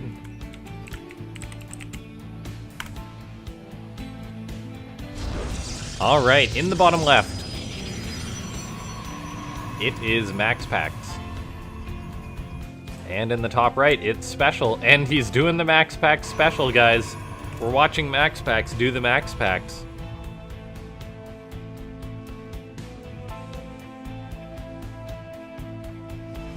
I like race car mech and lots of CCs and expansions like Maru out expanding Zerg. Yeah, I mean, race car mech, if it trades alright, then I think you can do alright as long as you're harassing the bejeebus out of the Zerg, but, like, if the Zerg does play well, it just looks silly because you're trading out with these garbage units, and you're not getting good enough trades if the Zerg react. It's the same with Protoss when the Terran plays mech. If the Protoss is more careful with their units, they're fine. Max Pax gets his Pro blocked into Special space. Special is going for a double gas opening against the Max Pax, which is not gonna be nice for Max Pax.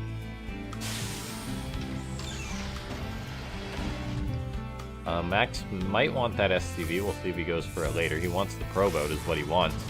There's the Nexus, probably right into a Cyber Core behind this. There it is. That way you can toss up a battery in your main base to start up a Stalker. So I guess Max Pax's reaction upon seeing that it is the double gas play is just to try and... Oh, and he gets it! He got the Pro, got the SCV. That's nice. Special, not even repairing that for half a second. Bit of a mistake there.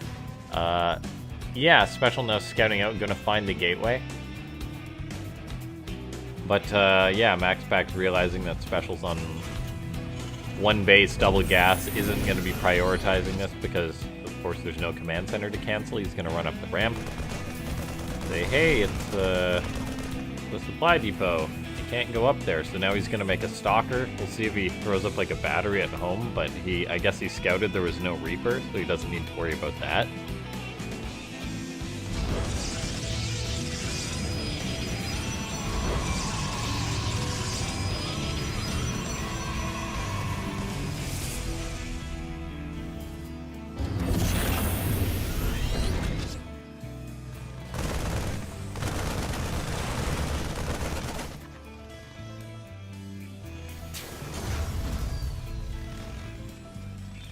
See, Battle Mech is only good in the late game, though. And it's only good in the late game. It's not like if you have a Protoss who builds up for 15 minutes and a Terran who builds up for 15 minutes. The Terran's going to be in some god-tier position. The only time that Battle Mech looks good is when it's a Protoss who refuses to tech up and just tries to kill the Battle Mech player, like Max Pax did in that last game. I mean, yes, he got Tempest, but Tempests aren't all you need. And so it's kind of on that player. Those units intercept the Hellion. That's nice for Max Pax. He's got an Oracle on the way. Gonna have to deal with these Hellions. The Marines do move down the ramp, unpower that gateway. That's nice. Remove some of the Protoss production. Looks like the Oracle is going to move out for Max Pax. He's got to be careful, though. He's going to run right into this Cyclone. That's going to hurt quite a bit if he loses it. Does the Oracle react? Looks like the answer is yes. Does it get away? The answer is yes, just barely. There is, however, another Cyclone on the way for Special. Max Pax gonna turn around with that and run away. Special gonna be pushing with some Marines. Yeah, really gonna put the pressure on Max Pax. However, there is a Void Ray out, there is a battery. even a second battery on the way from MaxPax, so he's taking this very seriously. The Void Ray gets locked onto. The Medivac is a godsend for Special. SCVs kind of just run right through. Are they going to just try and build bunkers while this is going on? I don't know, to be honest. MaxPax says, alright, I'm taking this serious. Throws up a couple more batteries. He does still have that battery overcharge, so I don't think Special should be able to break him. The Oracle gets a couple of SCVs, but not going to be able to get much else beyond that. I mean, this is quite a push from Special. MaxPax uses the battery overcharge, trying to hold on. And he is still holding on. Does have out a second Void Ray now. He's got up a couple of gateways so he can warp in some more stalkers with the higher range to help him out too. But Special's just going for a big old all-in off the one base. MaxPax just needs to keep building batteries and he will hold. Breaks the Cyclone lock on there. Nicely done. Yeah, Special has got to break this or it is going to be game over. MaxPax really just needs to trade out alright at best. And it looks like he is going to be doing that. Special's just not making this push happen. The Marine count's been thinned out. The Stalkers are really just a nice addition for MaxPax as they do just help pick off those units. Good micro from Special, keeping that Cyclone alive, but I don't think it's going to be enough. I mean, worst case scenario, MaxPax can always just pull the probes and warp in a few more Stalkers. Special hasn't even made it up the ramp yet. The Void Rays are staying alive due to the mass batteries. Stalkers are just picking off enough of these units. The Marine count's thinning out. More SCVs come forward, but all the Cyclones are gone. MaxPax has held this. Well done. GG gets called. Okay, well done by MaxPax. Ties things up. Playing the early game, which was how we saw MaxPax win last time, and that's how we see him take a game in this series. So that does seem to be where MaxPax has got his strength for the most part.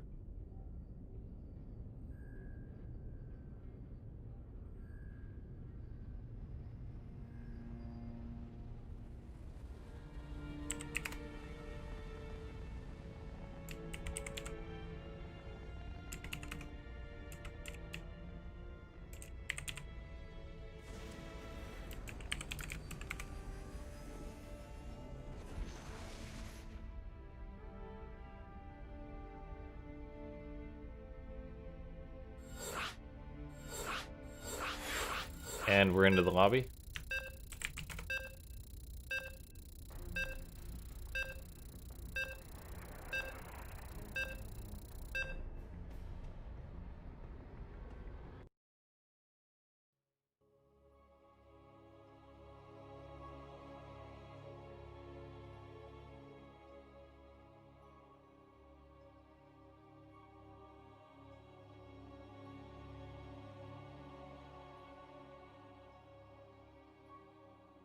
Hi, been a long-time fan of the channel since the Void Ray Rush video. Love your work. Keep on going to the stars. Why, thank you, the Jetted Temple of Lara Unlock. That is a username and a half, by the way. But yeah, thanks so much for the kind words. It means a lot.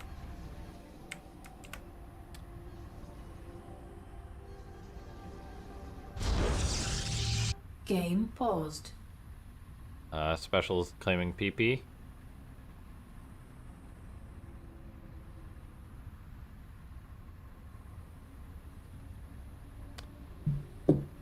I must go, sadly. My people need me.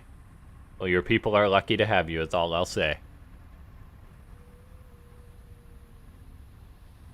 Do do do do do do do do do dun.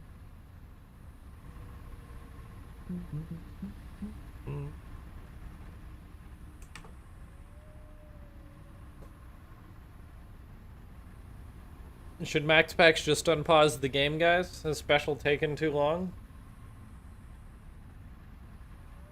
I think that's the view that people have about people like me who think that you shouldn't pause right away at the start of the game, of a ladder game, of a tournament, of course, pause away.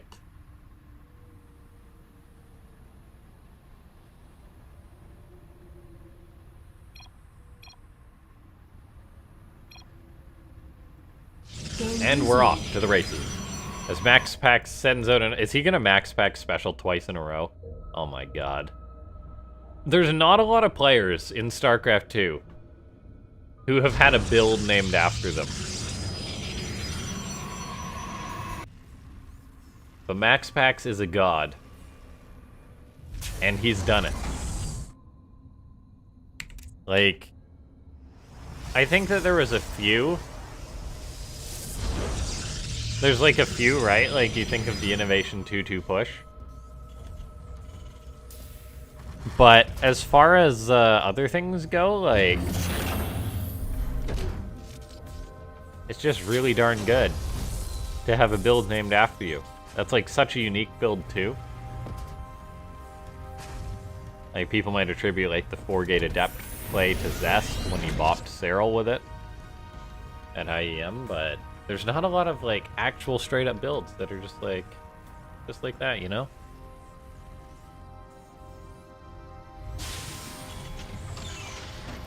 Big or small PP, you guys are the worst. Max Packs is once again Max Pack thing. And Special is just dealing with Max Pack. The probe's running away like, oh no, I'm trapped inside. Here it's like you're trapped, it's like a movie where you're trapped inside the house with the killer. And the probe's like, oh god, run away, oh god. Oh god, why me? Okay guys, now hear me out. Imagine if all the probes, imagine for Starcraft 3, which will never happen, but imagine if out of all the probes, they had like numbers on them. So like, this guy's number 1, that guy's number 2, number 3, number 4. And so you can be like, number 9. Alright, I always send out my number 9 to go for the scout, you know? The Zealots from Max Packs are working away on this wall. As Special's like, oh, I'm one-basing, and this guy's got an expansion on the way. He's now got a Stalker out, too, but there is a bunker on the high ground, so... I don't think Max Pack is going to get too much done. In fact, he sees that reactor's been repaired, and he's like, no. The Hellion runs across the map. Max Pax might have to recall to deal with this. Does he have the energy? He will at his natural base. And I think he is going to have to recall. There we go. To deal with this pesky Hellion. Nice move by Special, forcing the recall.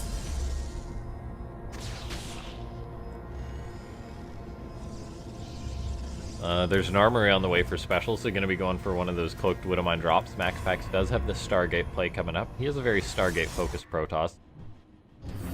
The Adept gonna try and force those Marines back. The Special wants to push out and unpower this gateway. Wanting to do that as soon as he possibly can. And that extra Adept will not get out from Max Pax, which is rather painful.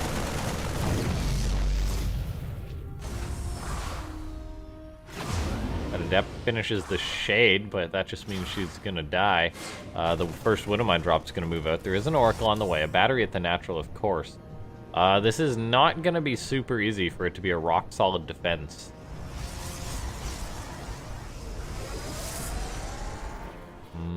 The Stalker moves out. It does find that Medivac. That is a big, big deal.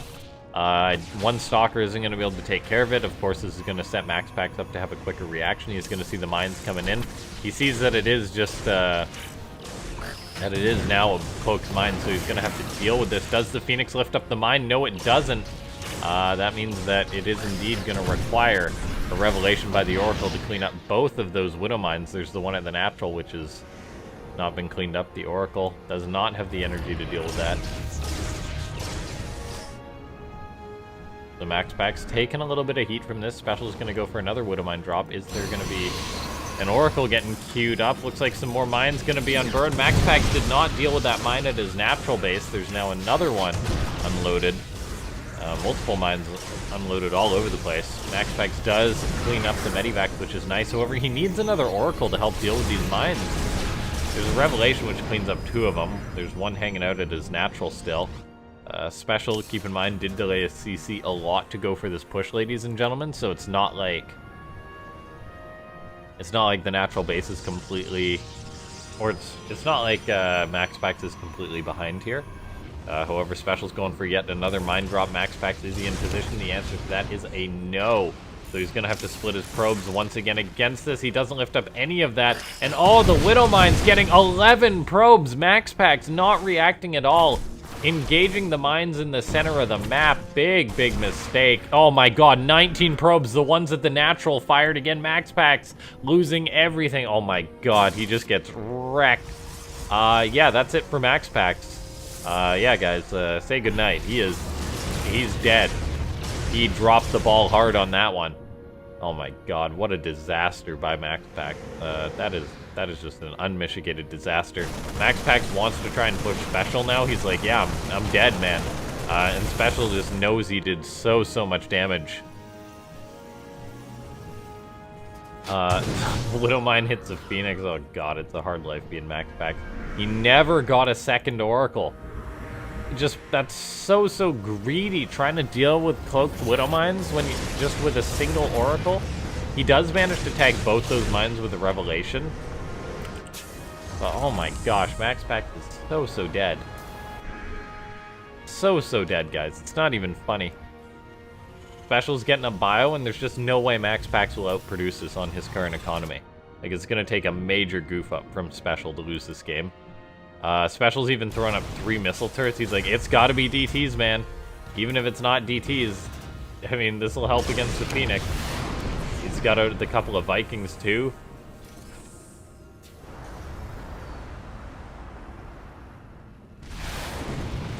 The Vikings do a good job shaving off Phoenix HP. 2 Vikings is enough to threaten the Phoenix away rather quickly. MaxPax can try and Chrono Boost out probes to come back in this. And I mean, that's all he can do, but oh my god, he lost 29 probes this game for 10 Widowmines. That's so bad.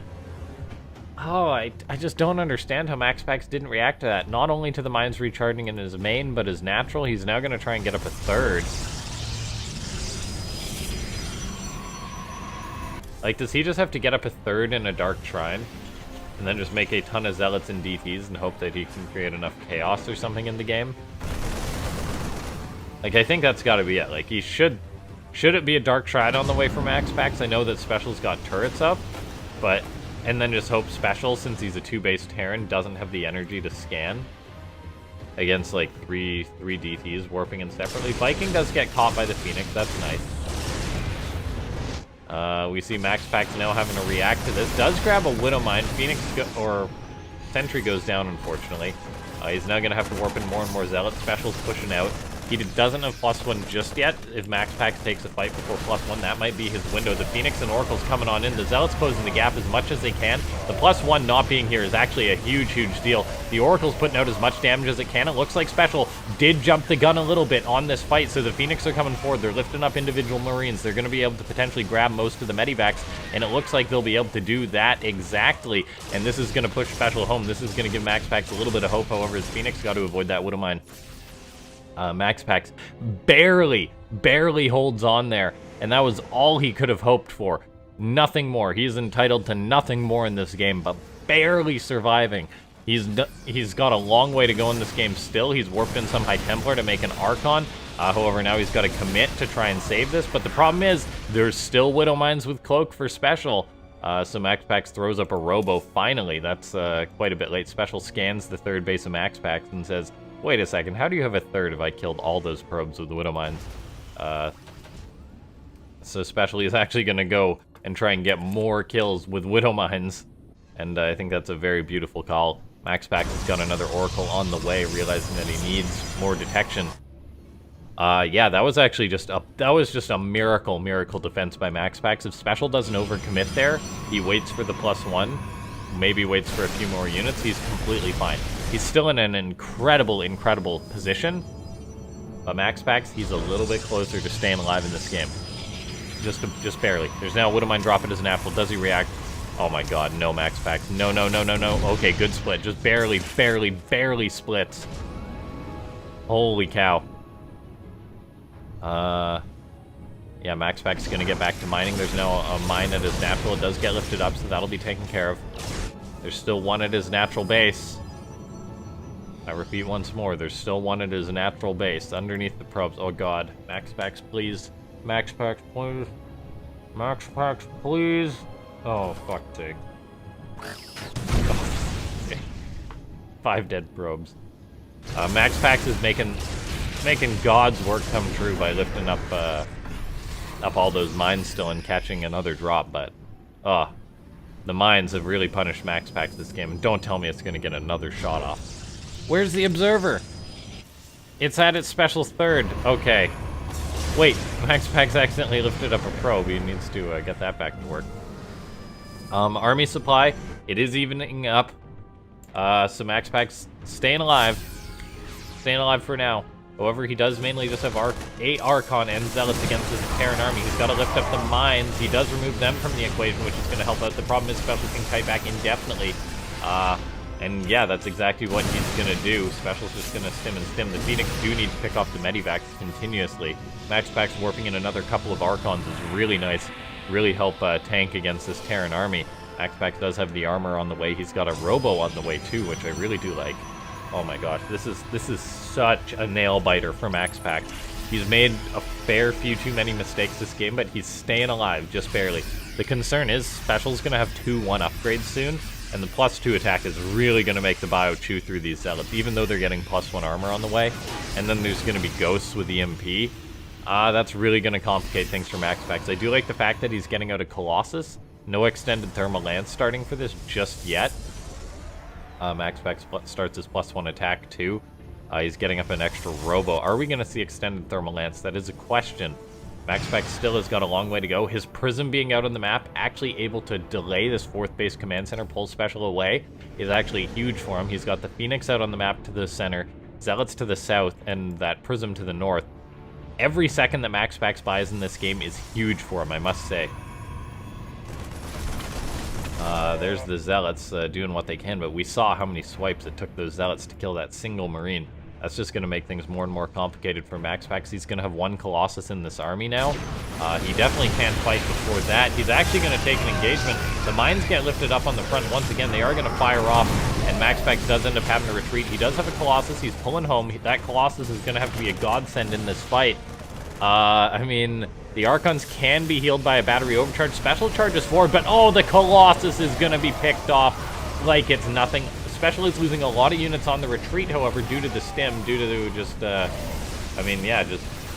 really due to the stim hurting him quite a bit. The Phoenix making it hard for these units to just retreat like it's nothing, but MaxPax does go down on supply. He's going to have another Colossus out, but losing that Colossus like it was nothing really hurt him. He doesn't even have a battery at his 3rd. He needs to get that Archon to that battery in order to heal it up, and he's going to do just that. He's now got his Colossus coming forward. It does not have the extended Thermal Lance, but with the Phoenix support, with the Zealots closing the distance, he is going to clean up a lot of Special's bio here. The Medivac count being kept lower by these Phoenix is just an absolute godsend for MaxPax as he warps in more Zealots trying to stay alive. He's got 2 more Colossus on the way. Without extended Thermal Lance, that's not ideal, but it's still definitely better than no Colossus. The problem is MaxPax's buffer is starting to wear thin. That Colossus will be vulnerable once again. As Special dives forward with the Marauders, doesn't make it to the battery. Yes, it does. The battery overcharge going to keep it alive.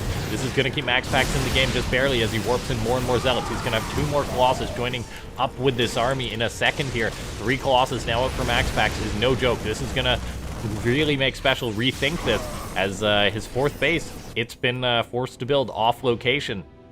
MaxPax is going to have up 4 Colossus in a minute here. Not much of a buffer for his army, but 4 Colossus, and that's no joke. No extended Thermal Lance yet, so MaxPax does need to get that out as soon as possible, and it's going to be all about the Colossus for him. All about the Colossus, nothing else, and so he really does need that extended Thermal Lance as soon as possible. Getting up a couple of High Templar to make an Archon to help buffer for these Colossus, that's huge. But we see Special with a mine drop. Once again, MaxPax's absolute Achilles heel this game has been the mine drops over and over again. He's not dead just yet, but it's still not going to be easy for MaxPax to stay alive in this game. There's 4 Colossus now out for MaxPax. Yeah, 4 Colossus out is no joke. No extended Thermal Lance yet, though. Does make me hesitate a bit. This Widowmine drop repositioning at the 4th base of MaxPax, really hurting his economy. The cannon is done. I don't know if that's going to help clean this up enough. No extended Thermal Lance yet either. Does make you hesitate. Special going for a big drop into the main base of MaxPax. MaxPax has no recall, a lot of vulnerable tech. He's got to react to this, but his Phoenix are out of position. He's got his Colossus in his main. He's going to get another Widowmine shot. He's got to respond to this drop. Special's going to have a second prong getting ready to go in with this, so MaxPax is going to need a perfect split. He's sending in the Zealots and Colossus to help deal with this, but Special, he's getting into the main, going to take out the Forge, and there's the push. That's going to be heading towards the third base. MaxPax will have to rely on a recall to get on top of this. The Phoenix will help shut this down, gets a almost full medivac. That's good. That is really, really good. MaxPax's Phoenix have been helping make up for this, but where's the recall from MaxPax to help get his units here? Get his Colossus there. There's a recall. 4 Colossus are going to come on in. Special not going to dive on top of those as he was worried about what was coming in that recall. But oh man, what a game so far. The mines have been critical for Special this match, whereas MaxPax has been relying on his Phoenix to try and get some counter pickoffs. But Special is looking really strong right now with a 4th base up, a 5th base on location. MaxPax is going to push forward, find a portion of Special's bio. This could be a window for MaxPax to push forward if we keep in mind Special has never really replaced his army, but this drop at the natural is going to deal so much damage, and MaxPax is going to be tight pressed to hit this location. He can maybe break the 3rd, but he might just have to go home to respond to this and lick his wounds. I'm not sure. I think he does need to push, though. 5 Colossus is no joke. Special never made any Vikings this game. He never made Vikings to counter the Colossus. They don't have extended thermal lands still, but they are still going to be absolutely gnarly. The Archons will help against a pull against this army. The Colossus are going to have to be microed back. Looks like one of them may go down. No, not quite. The army of Special is melting under this. MaxPax just needs to hold on barely at home, and he might actually make this push work against Special. It's so close. The Zealots aren't buffering for the Colossus, however, and Special's getting on top of them. We see MaxPax's army does fall apart there, and that is pretty much everything gone for the Protoss player. He tried to make a push happen. The Zealots were not in position. The buffer had honestly just worn thin for the Protoss player, and now MaxPax is in a world of trouble. And I think Special, with his 3-1 upgrades, is able to just chew through whatever MaxPax has. And while it was a hell of a fight by MaxPax, Special is going to be the player who advances on to the round of 8. This is just a round of 16 match, guys, of the EPT America's Open Cup. What a match between these two, but Special definitely has this one in the bag. MaxPax makes a few too many mistakes, but that doesn't mean he didn't play well. And GG gets called as Special, able with his to push forward with his tenacity. Holy cow, what a game.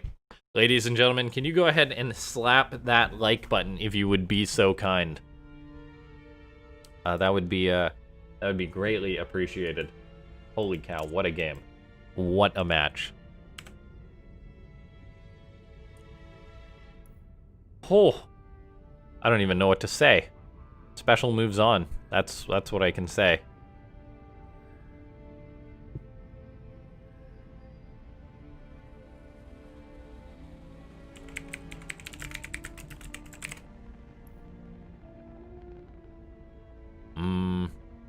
Mana waiting to play the winner of Namshar Solar.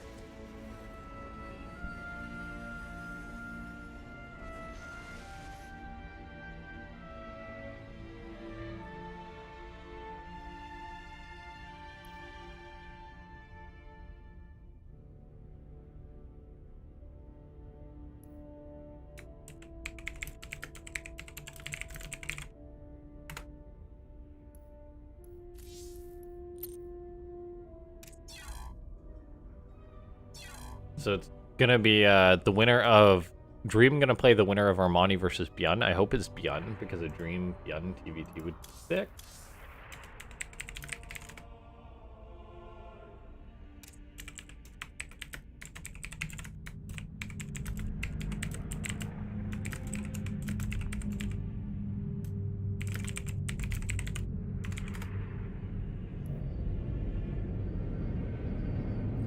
I'm gonna see if anyone's casting that Byun Maru match.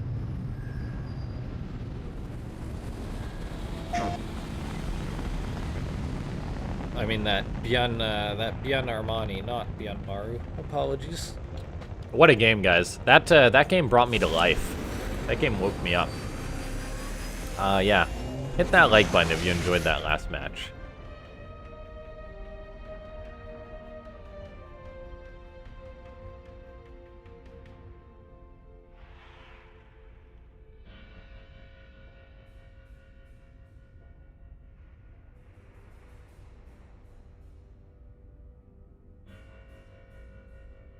Oh, it looks like Bjorn and Armani are out of game.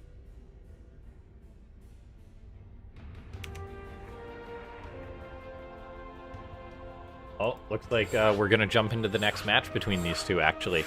Looks like Armani tied it up, so it's 1-1 between these players. And then we'll have the winner versus Dream. Oh, this is some good Starcraft, guys.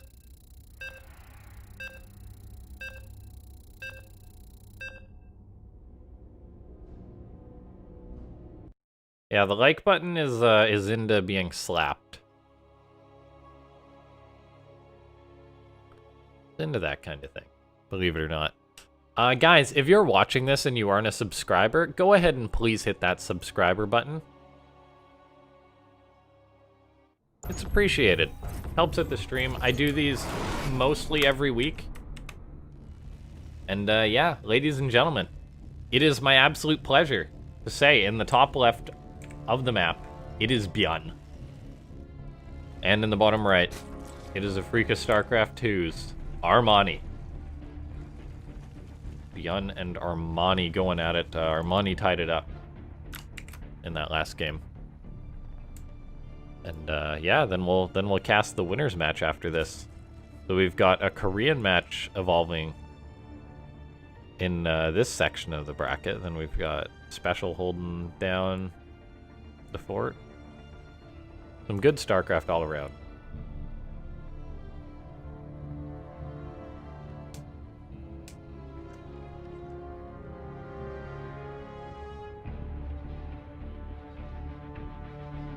Yeah. All right, let's take a look. This is going to be a high-action TBZ.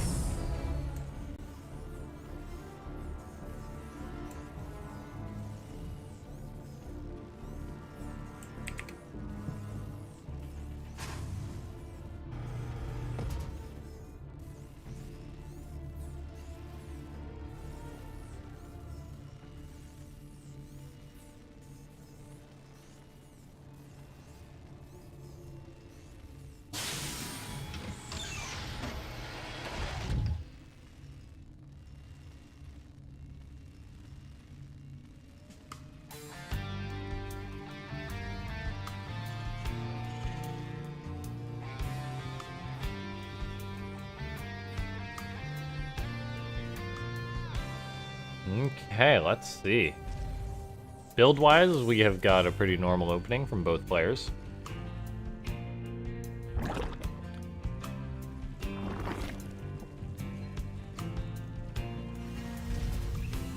Yeah, there's no doubt about it that Max Pax's cannon defense did lack there. Or, I mean, his Widowmine defense, whether it was more cannons. Like, the one Oracle to deal with his mines was kind of unacceptable. Not getting a Robo sooner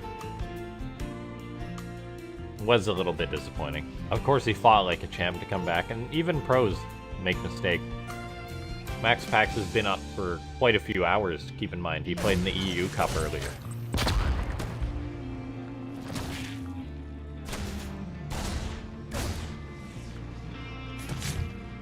This game is a good one. So far, anyway, we see a starport on the way for Bjorn, going to be going into Hellions. And Terran's pretty happy with the current meta. You know, Armani is the Armani Lord. Yes, Bjorn did beat a laser in the Azus ROG. There is a lot of good StarCraft going on right now, guys. Like, there's Cheesadelphia, a $10,000 cup, which is underway. The qualifiers have been going on, which have a significant cash prize, by the way, for the qualifiers. And then there's Azus ROG. And then, gosh, what's that other cup? Why am I drawing a blank on it? Oh gosh, how am I drawing a blank? Azus ROG. GSL Super Tournament. Then there's gonna be the last ESL Cup for the year. That's open to everyone. There'll be good StarCraft going on. So much StarCraft, guys, that it almost makes it hard for me to organize tournaments. when I want to, because there's literally just so much going on that it's like, what am I supposed to do, you know?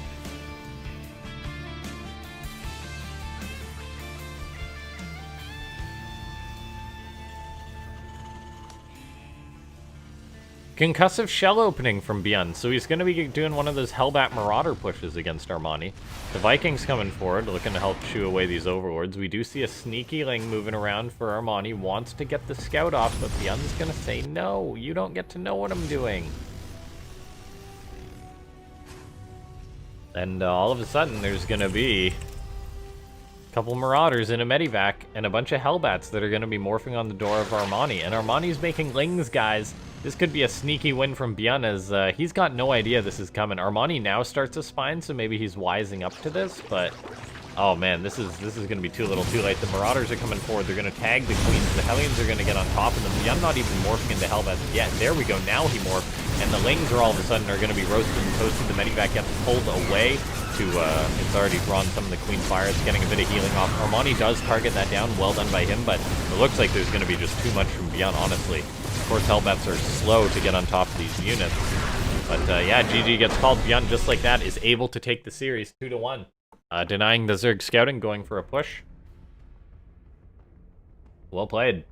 And now it's going to be Dream versus Beyond. Guys, this is so exciting that we've got Beyond back.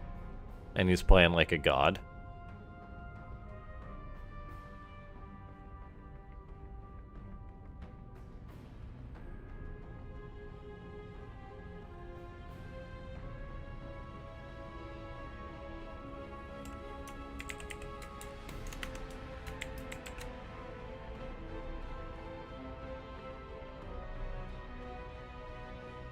ESL Last Chance, SC2 Royal.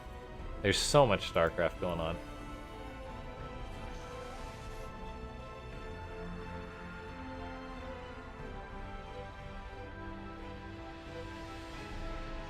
And of course the Alima League. Alpha X is doing their thing.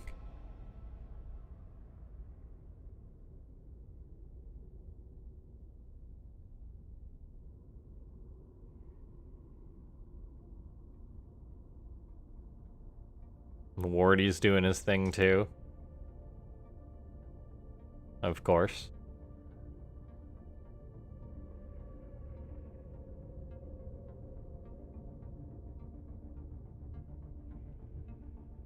Do you have a tournament in the line? Yeah.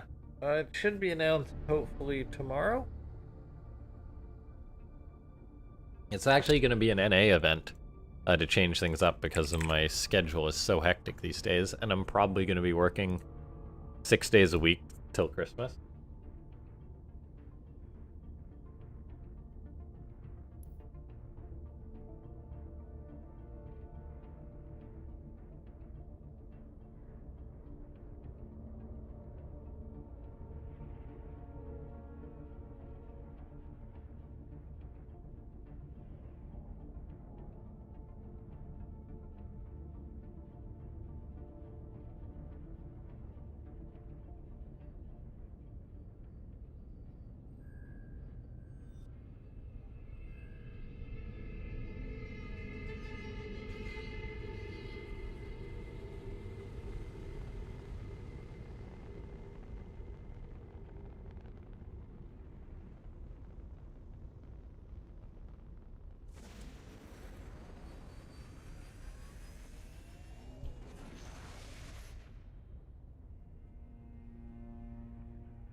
Hold on.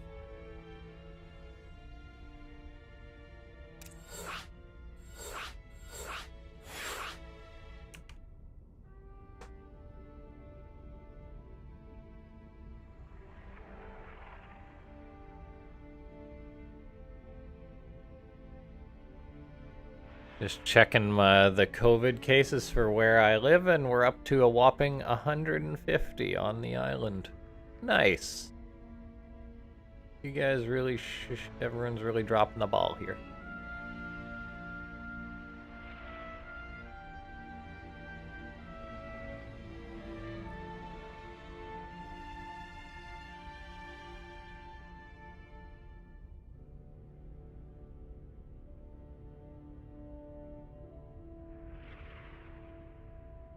Yeah, that looks like a really strong push. Byun and Dream are just about ready. Byun might be a little bit tired from his last series, but at least the last one was a quick one. Whereas Dream's been waiting to rest, so I don't know who the favorite would be considered here, but I think Dream might have a slight edge on that front. By the way, Zaun advances versus Ragnarok, so it's going to be Special versus Zaun. Cham advances over Nightmare, so it's going to be Cham versus the winner of Blind Ice. Then there's Byun Dream and Mana playing Solar. Lots of good Starcraft going on, guys. I'm not sure how much longer I'm going to commentate. The thing is how I got to work in 3 hours, and I should probably do a few other things.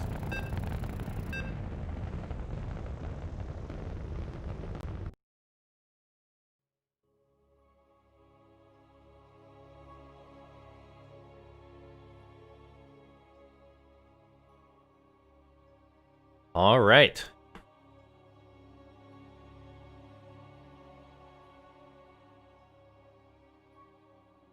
Here we are. It is a fresh best of 3 TVT. In the bottom left-hand side of the map, representing Brave Star Gaming, he is Dream. And in the top right-hand side of the map, it's Byun. And this will probably be our final match for the day, guys. It's been a pleasure commentating this cup for you again. And yeah, I'll be back next week likely. So make sure to hit that sub button. Leave a like on the stream.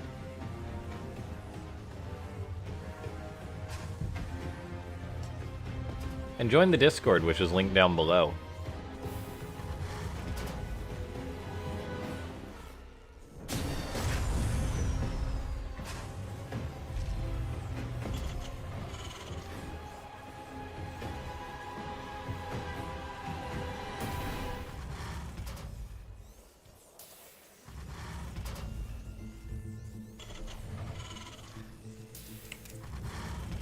Looks like we got double gas on the way for both, or for Dream, pardon me. No double gas for Byun.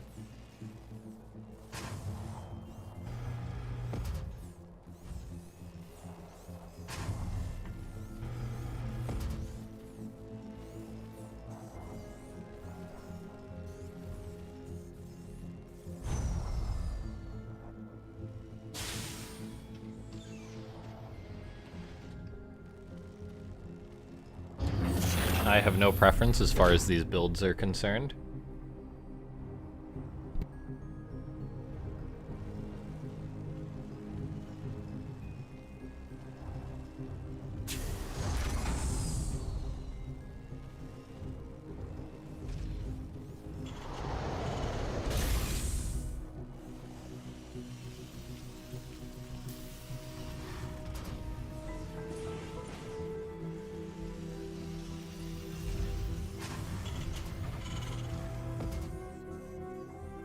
Alright. Well, Dream sending out his Reaper.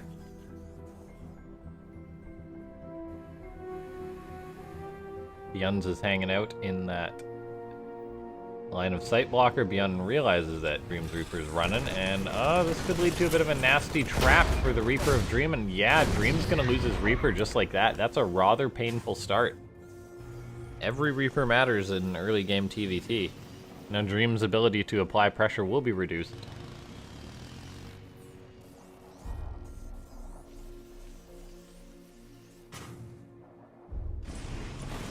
Byun runs his Reaper across the map, is going to see the production of Dream. Might be able to grab an SCV though before this is done.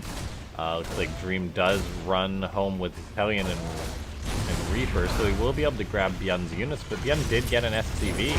Gets a full scout, gets a delay on Dream pressuring. Starport's on the way for both players. But yeah, I'd say Byun's got a slight lead at the start of this game.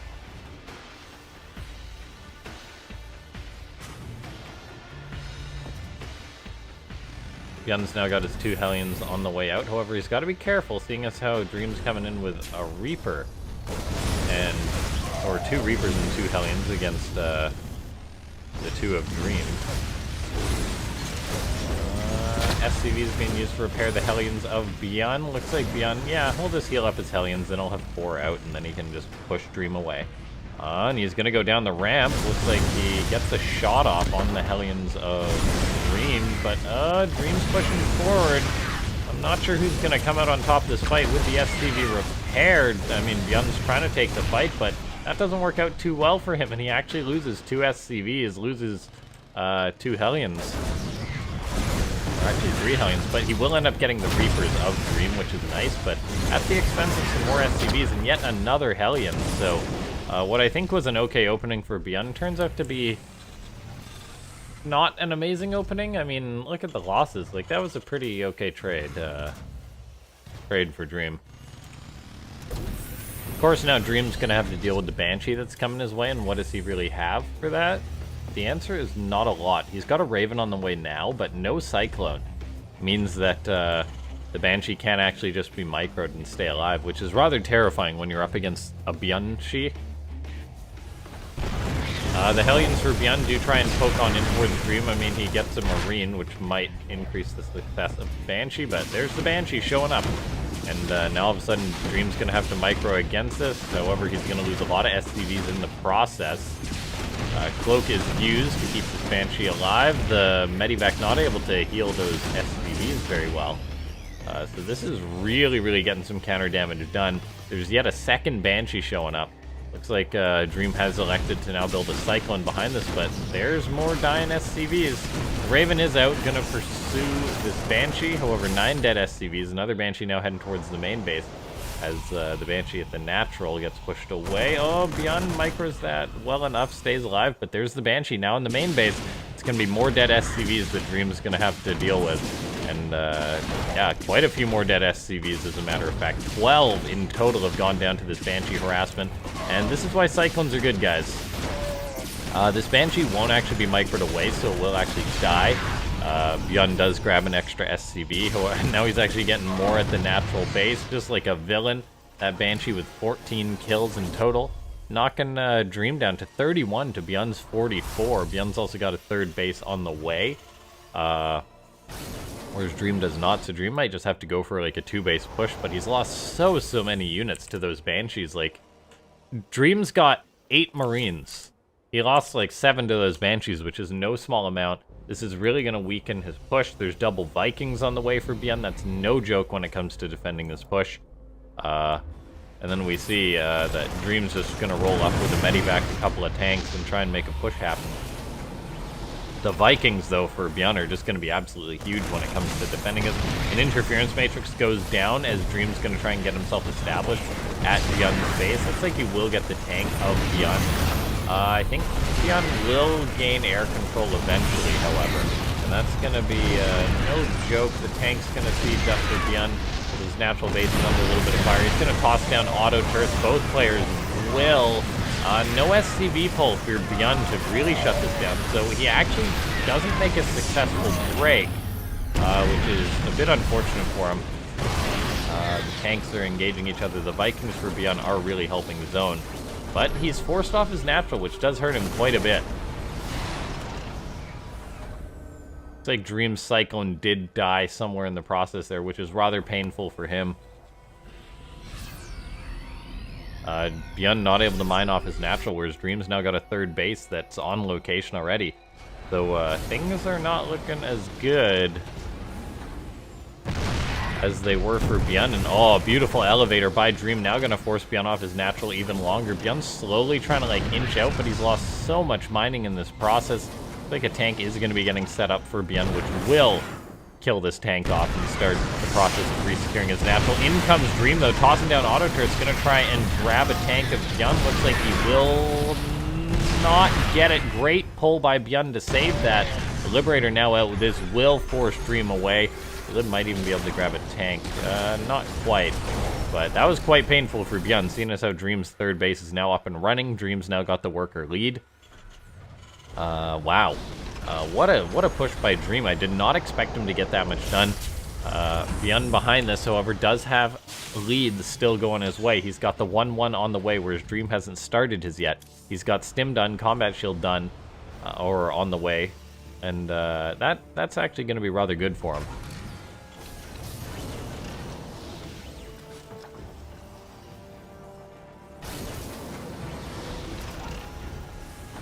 Alright, so Byun, he took a bit of a beating, and I'd say that the game's at a fairly even stage, but long term, this looks like it'll go Dream's favor, just based off the fact that he's got the third base on location, and that the upgrade lead that Byun has will be nullified over longer term. We do see this Liberator gonna get some counter damage done. That's rather nice for Byun. However, the Vikings are out for Dream, which will push Byun away.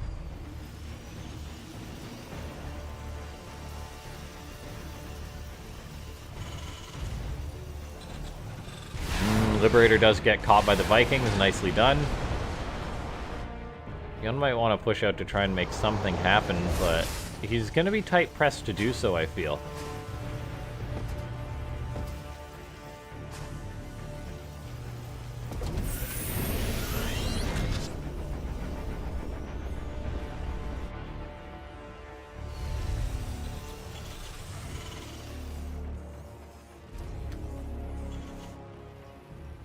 Dream with a nice supply lead. Not a huge one, but a nice one. And having a supply lead and the defender's advantage really bodes well for him. Sensor tower is going to get up. That's going to reveal the army of Byun. Dream might lose that tower as soon as it got up, though. Yeah, Byun does siege up. Push his opponent's way. He will be able to go kill that sensor tower. The Viking count for Dream is superior, though, so Byun will be pushed away. Dream actually going to pursue this army away. And yeah, I think he can with his higher supply. Does pull away, though. Dream saves his sensor tower, which is nice. Dream's got a fourth base about to finish off. Byun does not have such a thing, though. Wow, this TVT is just showing the class of these two guys. They're both so darn good. Byun throws up a fourth base on location to try and close the gap. If they both get up to a fourth base, really nothing matters as far as what happened in the early game. TVT is that grueling matchup which anyone can win. No matter how bad the early game went for you, as long as you take a good fight or something, or your opponent makes a questionable decision, that's just it. This is a cute move by Dream, just rallying some Marines to the north. Going to be trying to hit this base. Rather cute. The sensor towers for Dream are preventing Byun from getting on top of him. There is just the one tank here, which isn't that much to defend this location. But, of course, Dream's got the Viking and Raven lead, so he will push the army of Byun away. Anti-armor missile actually hits a lot of the units that Byun had, so Dream really softening these units up, but I don't think he'll be able to push into this many tanks. But take a look, he did actually cancel or kill the fourth base of Byun. I didn't actually catch that. Was that a kill? It was just a cancel, but that's really painful that Byun wasn't able to save that. Dream's now pushing forward once again. Anti-armor missile goes down once more. I'm not sure if he can push into these tanks, but he's sure going to try. And it looks like that this will be an okay fight for Dream. He can probably now just land the Vikings to clean up all these tanks of Byun. And in the end, that is a rather good fight for Dream. And he's got himself a very good spot, seeing as how there is no fourth base up and mining for Byun, whereas Dreams is happily doing so. As long as Dream just lays on the production and just turns out everything he can, he may be able to overpower Byun. Byun elects to go for a big old drop, try and come back in this game, but Byun's just gonna have to deal with a push from Dream that's moving forward. The tanks do siege for Dream. This will slow him down a bit, but Byun's drop is gonna have to get a lot of work done. It's now heading towards the fourth base location, flying over a turret, heading towards the main base. I guess it's gonna try and shut down both these locations, but not gonna be able to do so. So he's just going to settle for trying to kill off the fourth base. At the same time, his third base is going to be under pressure from his opponent, however, and there's not much for Byun to defend this. He is killing off a lot of SCVs, but I don't think he's actually going to be able to get the fourth itself. Those tanks are looking promising to defend it, and Dream's going to lose, or Byun's going to lose his fourth base, pardon me, potentially his third base too.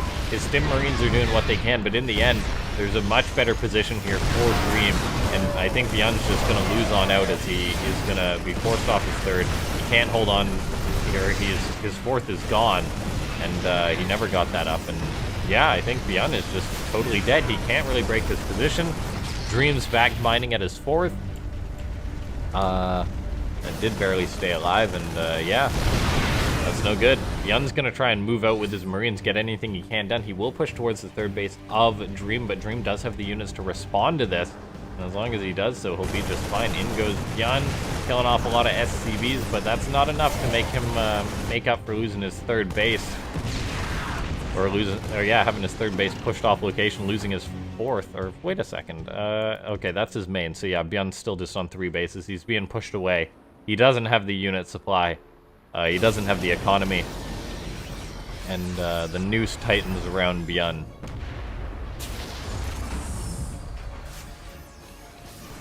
Byun gonna move out with his Marines once again, but it's that desperate position. As long as Dream's got a decent amount to respond to this, he'll be just fine. And he's not showing any promise for cleaning this up back at home. Byun's getting desperate. Dream just needs to take an R8 fight against this, and looks like it's an R8 fight. I mean, not the best, but enough to thin out Byun's Marine number, so that it's not that lethal. And yeah, Byun slowly getting encroached upon. The Liberator, the tanks, pushing Byun away. Byun's rallying out Marines, but his income's not that good. Dream's got 4 bases still. Not looking too good for old Byun. GG gets called. Dream is able to take it. And he gets a 1-0 lead in this TVT.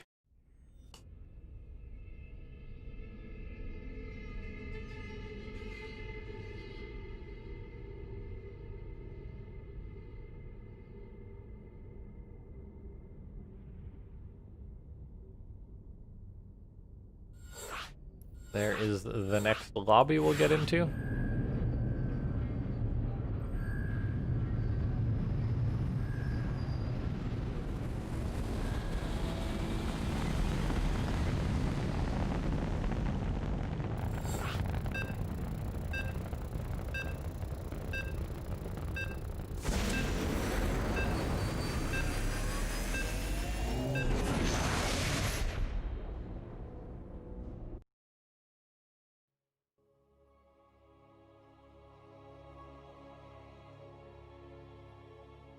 All right, into the next game we go.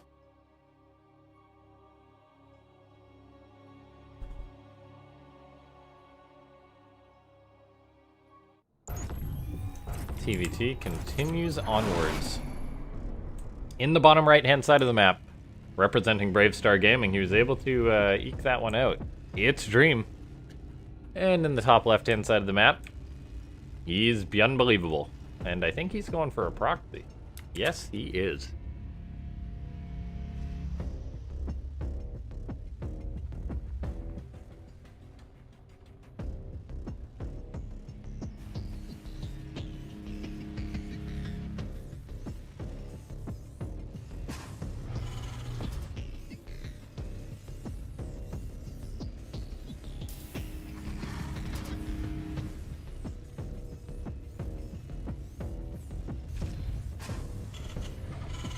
There's barracks number 1, but is it just going to be a single barracks from Byun? Where's the second SCV? A single barracks proxy? That's bizarre. Is this just going to be like a single racks proxy into a super quick factory that'll maybe be proxied?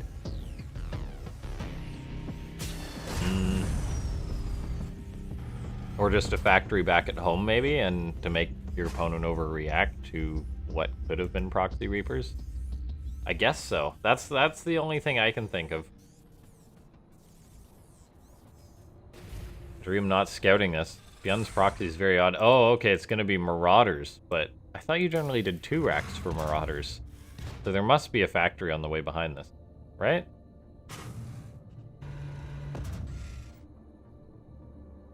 What are you doing, Byun? What are you doing? Dream's gonna scout this, and I imagine his first assumption is Reapers, but then he sees the double gas, right? No, he actually just scouted the 1 gas. Command center. But then it would be double gas complete. for Reapers anyway, so it doesn't really matter. There's a factory on the way back at home for Byun, and yeah, he's just gonna try and make Dream react a little bit much. I don't really see what this is. I don't realistically see what this is gonna get done. Big Dream's eyeing up a counter proxy starport to whatever Byun's going for. There's the starport. Factory's on the way back at home for Byun. And now we see Byun gonna start pushing with the tech lab with Marauders, with concussive shell. Gonna grab what he can. Force an SCV pull.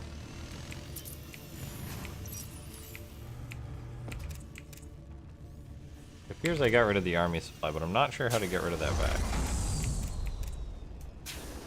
There we go.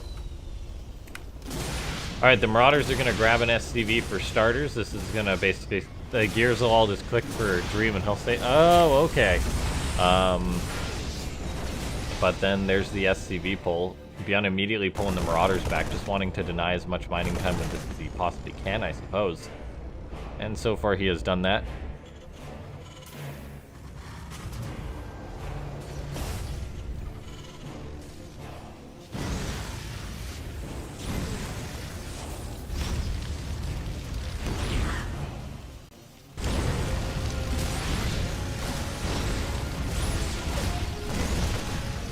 Rooter doing what it can.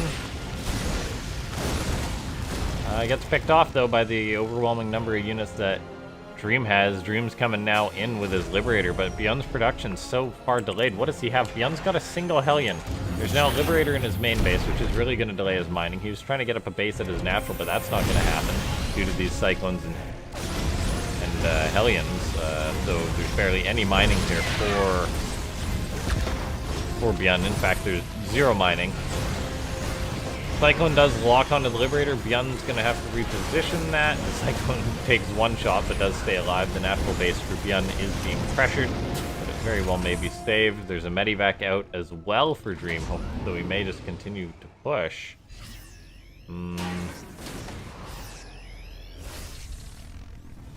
Cyclone is being repaired, which is very important for Byun. Dream's putting pressure on his opponent. The Cyclone gets a lock off, a good Medivac micro. He's going to keep these units alive. Over 2 Cyclones should be enough to push this away. Byun is staying alive. Dream, however, does have his own natural base on the way behind this, and the game will continue on.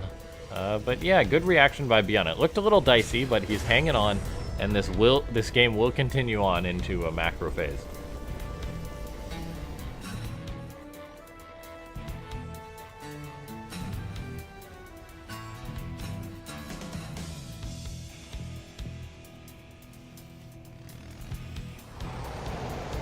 Dream really wanting to keep the pressure on his opponent. Get the lock on onto the Cyclone of Byun. Byun repairs his Cyclone. Did Byun lose a Cyclone? I'm not sure where Byun lost a Cyclone, but he did. Cyclones of Byun do push away Dream's Medivac. Dream has to unload. Losing a couple of units. Banshee now comes in for Dream. Doesn't have Cloak, however. So we'll be rickrolled pretty quickly. Meanwhile, there's a Banshee of Byun at Dream's base, and Dream does not have any detection. Yeah, he's got a scan and a Cyclone. Does it go down? It's gonna be close. Yes, he does get it. That is huge for Dream. That one scan's able to clean that up. However, his push on the side of Byun did not get anything done. Dream goes home. Now he's the player with the proxy out on the map that did not get enough done. Byun's going for turrets in his base, and yes, the things are looking up Byun. Seeing as how there's still the Banshee out for Byun. It's got Cloak. Dream's got his own Cloak and another Banshee on the way, but the problem is, I mean, there's turrets out for Byun. Scan does go down. The 2 Cyclones do kill off that Banshee. Nicely done. Another Starport's on the way for Dream, interestingly enough. So he's going to have the 1 proxy and the 1 at home.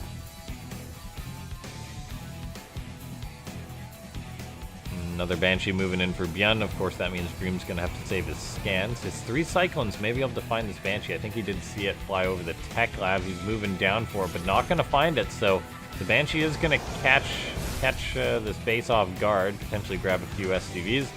And, I mean, Dream can scan to push this away with the Marines, but That's gonna basically mean that he's gonna lose a lot of SCVs, probably burn a scan to push away the Banshee, and oh, this is a disaster for Dream. I'm not sure why he moved out. Was he just not expecting another Banshee? Banshee for Dream's now gonna fly into the base with Beyond, get a couple of SCVs, but there's turrets, so he doesn't even need to burn a scan. And oh, Beyond not, Dream not pulling away, does get away with that Banshee. Meanwhile, cleaning up the one on his side of the map, but he's down 42 to 31 SCVs. Banshee does find a tank. There's a little force of scan. Meanwhile, comes in another Banshee. Gonna delay the command center. Good splitting of the Banshees by Dream. Gonna try and find whatever he can get done. Picking off Marines is actually important since it takes Terran production. Are those a long time to ramp up? Banshee missed micro. Maybe could have escaped those Cyclones, but does not. All the while, there's another Banshee in the main base of Dream. Where are his Cyclones? Out on the map once again, not having those units in position to defend, a rather large mistake. The Banshee now heading towards his natural. Dream says, enough is enough, I can't lose any more SCVs, tosses down a turret to deal with that Banshee as quick as he can, but I mean, he's already lost another 6. The SCV losses for Dream this game have totaled 26. All the while, Beyond up on workers, got a third command center almost done, needs to finish that, there we go. And yeah, Dream's in a rather tough position. He's been making Ravens 2 at a time, so he's gonna have 4, which is a lot of auto turrets he can potentially throw down. But he's not committing to an all-in, and oh my gosh, there's another Banshee at his base. This is a disaster for Dream. Just every time he moves out, he just gets punished, and he's pushed out with his Cyclones again and again. Why make so many Cyclones? And if you're not going to make turrets, like, your opponent can just keep rallying Banshees, and Beyond's known that.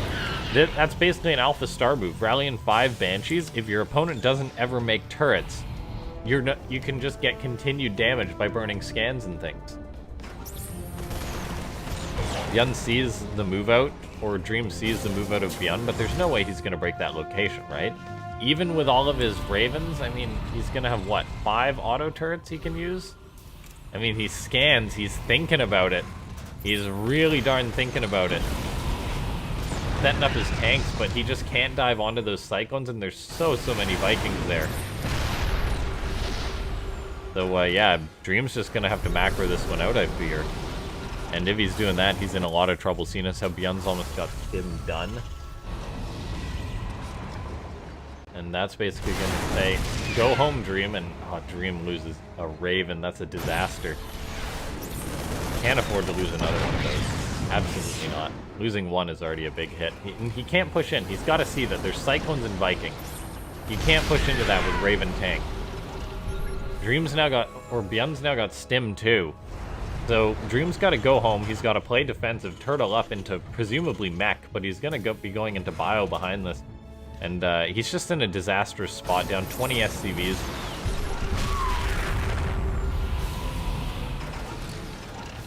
And Beyond realizes that Dream's unsieged. He's gonna push forward. Dreams can't really get out of this location. Scan goes down. He has to leave the tank sieged up so he can kind of escape.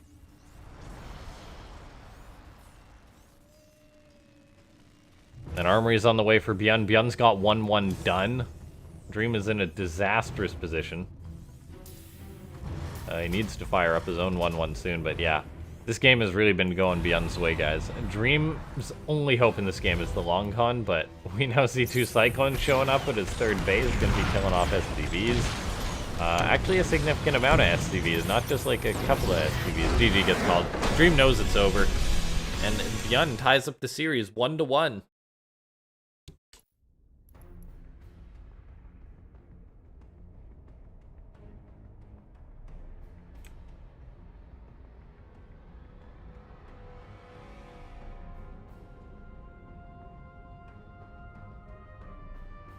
Mana 2-0 Solar for a bracket update. Cham 2-1's Bly. Jones 2-1 2-0 Special. So we've got Joan Cham semifinals. Mana versus the winner of this match.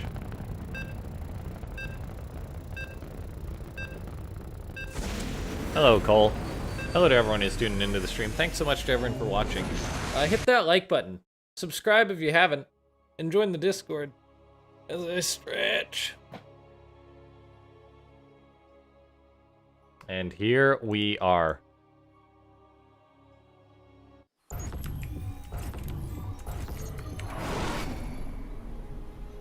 All right. Currently tied up 1-1. He kind of got tossed around a bit that last game. He's Bravestar Gaming's Dream. And the red Terran, in the bottom left side of Oxide, he's Beyond. The unbelievable.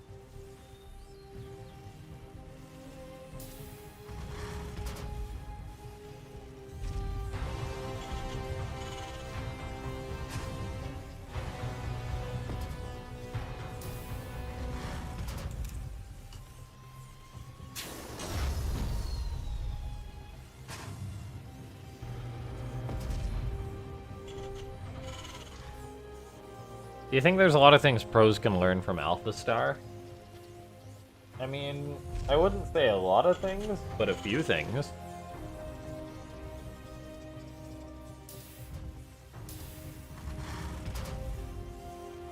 Like the, further emphasis on building more workers to cover your losses if you lose any. Then, I don't know, yeah, just the Banshee kind of thing. Endless harassment and whatnot. Alright, so, let's see. Dream STV scouting. Looks like he's going for a Leapar expand? Or no, pardon me, Reaper into factory. He's gone double gas. Beyond's gone double gas. Ignore me when I say Reaper expand. I just noticed that Beyond had a depot start, whereas Dream did. What does that mean?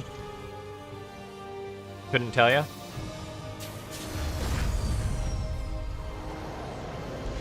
Both these guys showing a lot of respect in game number 3. No one really rushing towards the command center that could potentially be punished.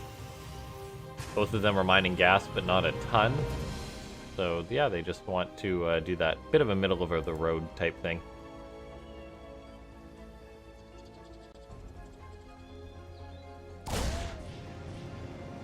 Alright, Reaper on the high ground for Dream. Gonna dissuade Beyond away.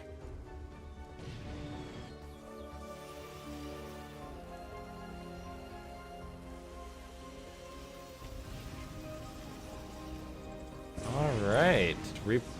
Expand on the way for Beyond.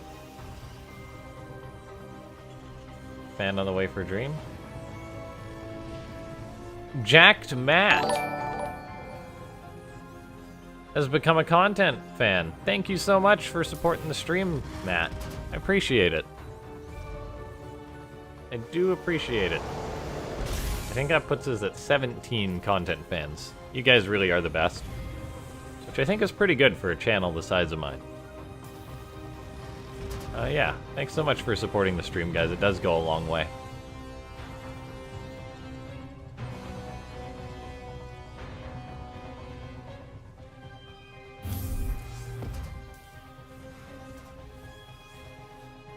Alright, so Beyond, maybe you're looking to poke a little bit, but it's kind of suicide to poke up this ramp. Oh, and he's going for it anyway. Oh my gosh, Beyond taking the engagement. I don't know if this is the right choice by him. It's kind of like... Yeah, that was not good by Beyond. Good to see that even pro players do the things that I do in my ladder games. Like, Beyond saw that Dream had opened the way he did, saw that they had similar timed openings, and yet he went for that anyway. Maybe hoping that Dream was like building reactors, getting up a cyclone. But it's so risky to do that. I am not a fan of players doing that. I mean, it won't affect things too much in the grand scheme of things, seeing as how the players are now at that sort of Cyclone Raven stage. So the Hellions tend to fall off quite a bit, but that doesn't mean that throwing away yours is the best decision, and we see Dream gonna be going for a nice follow-up move with these. Gonna be looking to throw his own away, but get some damage in the process with a nice Medivac drop. Heading towards the main base of Beyond, he might just find himself a dark little corner to unload into. Or is he just gonna head towards the main? Looks like the answer is just unload everything, and oh, he does find that dark little corner. Gonna grab one SCV, and anything that Dream really gets here is gravy. How many SCVs will he get? Looks like the answer is a decent amount. He does lose the medivac, it looks like. No, he actually keeps the medivac alive, which is quite nice. 4 SCVs, a couple of Marines, gets out with the medivac. That's all I wanted to see. That's all I wanted to see.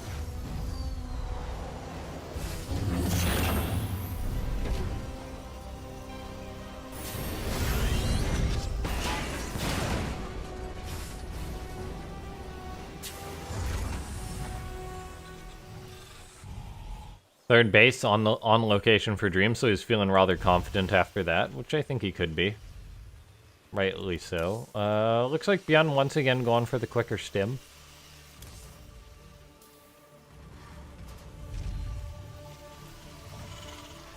So he will have that going for him. So we'll see how quick Dream gets his follow-up after. But Dream really does like his Ravens.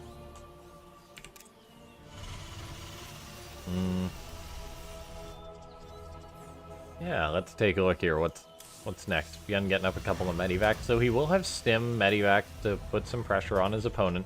Dream's now getting up his additional barrack. He's going to start up his own stim. So it'll be about 50 seconds later, which isn't too much, I'll say. And the third base being on location for Dream will be quite nice. And, oh, Dream's actually pushing out. Now, that seems a little bit risky to me, but I guess it's like if you don't want to be pushed, push your opponent. That SCV was looking for that Marine, trying to deny the third base scout. I don't know if that was enough to give it away to Bjorn that Dream does indeed have that third base on location or not. The Ravens for Dream are actually going to head towards the natural, deny mining with an auto turret. Nicely done. Quite a bit of economic damage there. 3 dead SCVs, a lot of lost mining time. Or a decent amount of lost mining time. Now we do see Bjorn, however, with the stimmed Marines, is going to be heading towards the third base. And this could get a lot of damage done to Dream. All of a sudden, Dream's a little bit out of position. Stim Marines deal a lot of damage. Going to be able to kill off a lot of SCVs and potentially even this up completely. Oh gosh, the carnage. Dream really losing out there as he loses 10 SCVs. He does get some counter damage done, I believe, with Ravens on the side of Bjorn's base, so Dream does retain a worker lead, but still, that was rather painful for him. But then again, he does have his third base on location, a little bit ahead of Bjorn, so he's got a better economy. Both players have 1-1 on the way. Stim pack about to finish up for Dream. Neither has started combat shields, so the game will even out. And I will say that maybe instead of evening out, it'll be a little bit in Dream's favor due to his supply lead.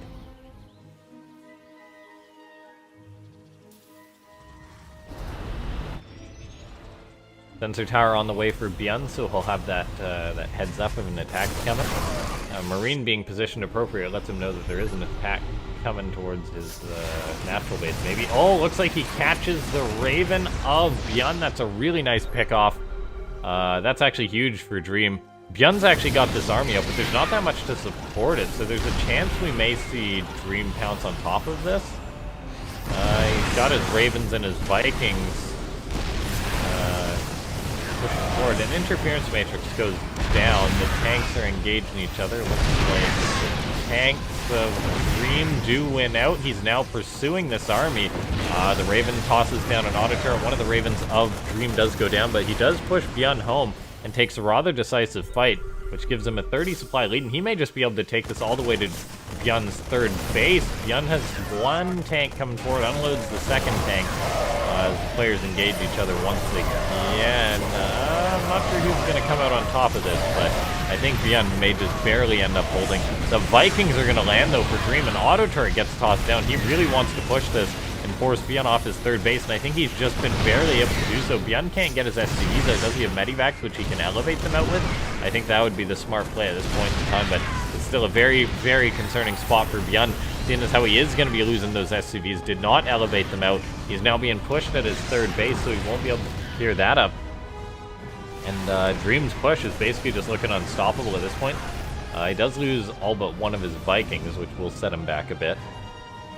Still, though, very, very nice move SCVs for Bjorn are running all the way to the north. Dream chases them to kill them.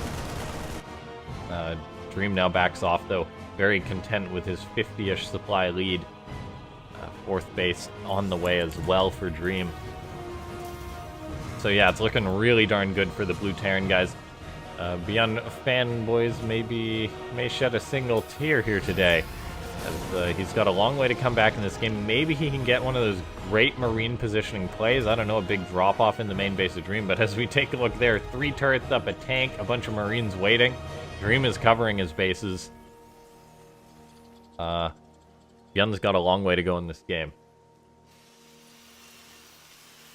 2-2 is on the way for both players now. We see a second factory on the way for Dream. He's got the money. He's got the means. Out moves Dream. Bjorn can maybe get a pick-off. Grabs the Liberator with his bio. The longer he holds Dream back at home, the better it is for him. But he's still so far behind. 20 SCVs down, about 20 army supply too. Bjorn needs to really pull a fast one on Dream if he's going to win this game, but there's not a lot of room as long as Dream's playing alright from this point in the game for Bjorn to come back. Like, as long as Dream responds to the red dots that show up on his map via sensor tower, as long as he doesn't leave one of his bases completely open, he's fine. We do see Bjorn pushing forward, grabbing himself a couple of tanks as he's going to take a fight. Gets 3 tanks in total, but I don't know how far he can take this. He gets a 4th tank and retreats, but it did cost him quite a few of his Marines. The players engaged, but still we see Bjorn down on supply despite taking an alright fight. Dream rallying some of his Marines towards the 3rd base of Bjorn. Bjorn will deal with these rather nicely, so that's good for him. His 4th base attempt is going to be getting shut down by Dream once more, though, it seems. Similar to the previous matches. Looks like that 4th base is actually going to be canceled. Yeah, Bjorn not responding to that in time. Looks like he might just save it, and he will. That doesn't mean his position's going to get any better, though, as Dream is continuing to mount the pressure.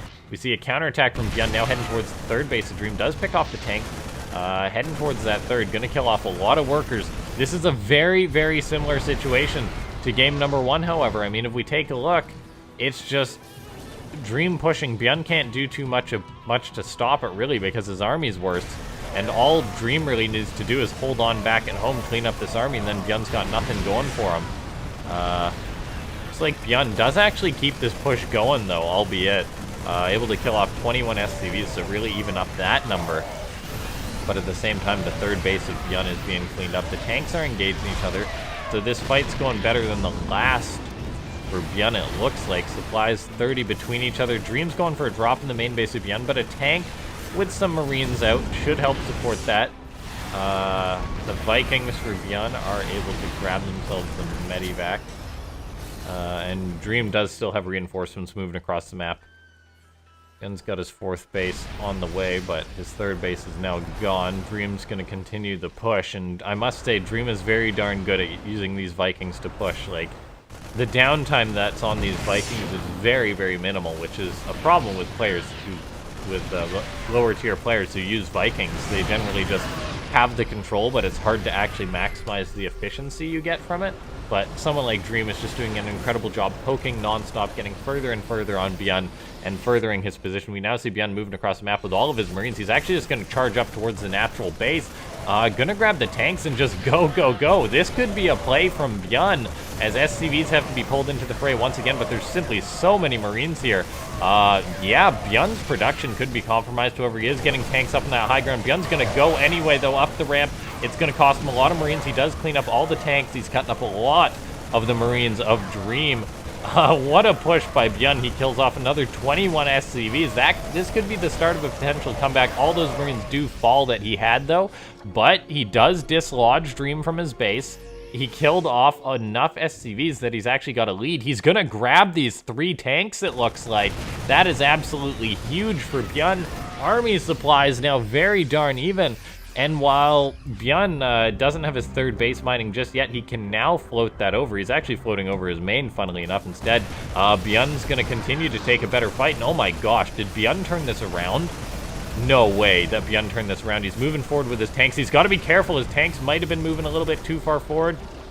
This is such a risky spot for both players. Does Dream Siege or Beyond Siege's tanks? It might have been a little bit too late. As a matter of fact, yes, it was too late for Beyond. So Dream's going to crash forward with his superior marine count and get a big win to reverse this. Oh my gosh, what a match. Beyond, he does have his third base up and mining once again, though, so his economy is okay. He's down about 20 supply, which is a rather significant portion at this stage of the game. We do see Dream now pushing in towards the fourth base of Beyond. That Beyond got a little bit excited there, a little bit too excited, as now his fourth base is going to be pushed as a further penance for that bad fight that he just took. And he does actually lose that location, going to lose a lot of SCVs. He's going to be pushing in towards the third base of Dream, continuing the chaos in this game. Looks like he does have a slight marine count advantage, as the players will fight once again. The medivacs of Beyond are going to go very far to helping him take this fight. He's individually targeting down the marines of Dream, not the SCV buffer, so his push will continue on, but we do see there's simply too much at the natural base of Beyond right now, and he's in a very, very bothersome spot. As he's locked in his main, he's been getting damage done on Dream's side of the map, but it looks like Dream is going to have enough to take this one home. I think there's no way for Beyond to dislodge his opponent from his natural base. He can't go down that ramp. He's still mining at his third base location, but now Dream's back online. He's never had his fourth base planetary be broken. Dream, I think he's just got to, or Beyond's just got to try and elevator down with his medivacs that are coming home right now, but it's not going to be easy for him to do. There's his medivacs. Yeah, he's going to go for the elevator play towards his natural base. Maybe he can break this if the reinforcements aren't here in time, but it looks like they are going to be in time for Dream. Beyond's fighting, but not with all of his marines. His third base is going to be lifted off. It was a near comeback.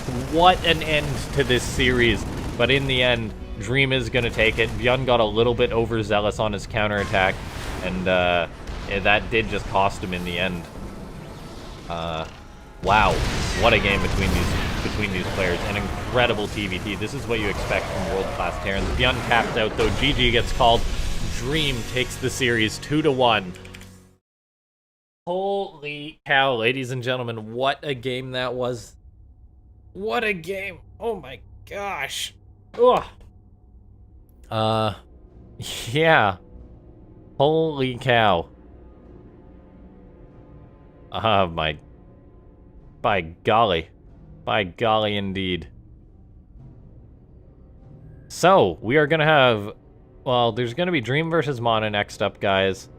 Zound versus Cham is going on. So, some awesome to see finalists already. But, yeah, Dream versus Mana is gonna be a good one. I am not gonna be covering it, though.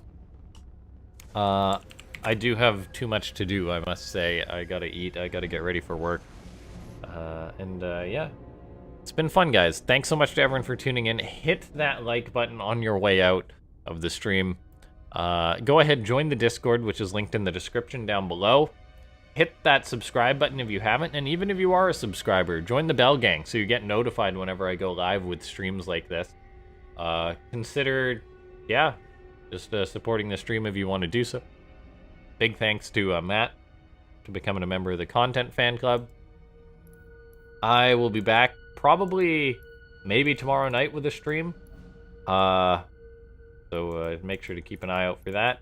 But I'll probably be back next Monday commentating this. I'll see you guys next time. Thanks so much for watching. Bye-bye.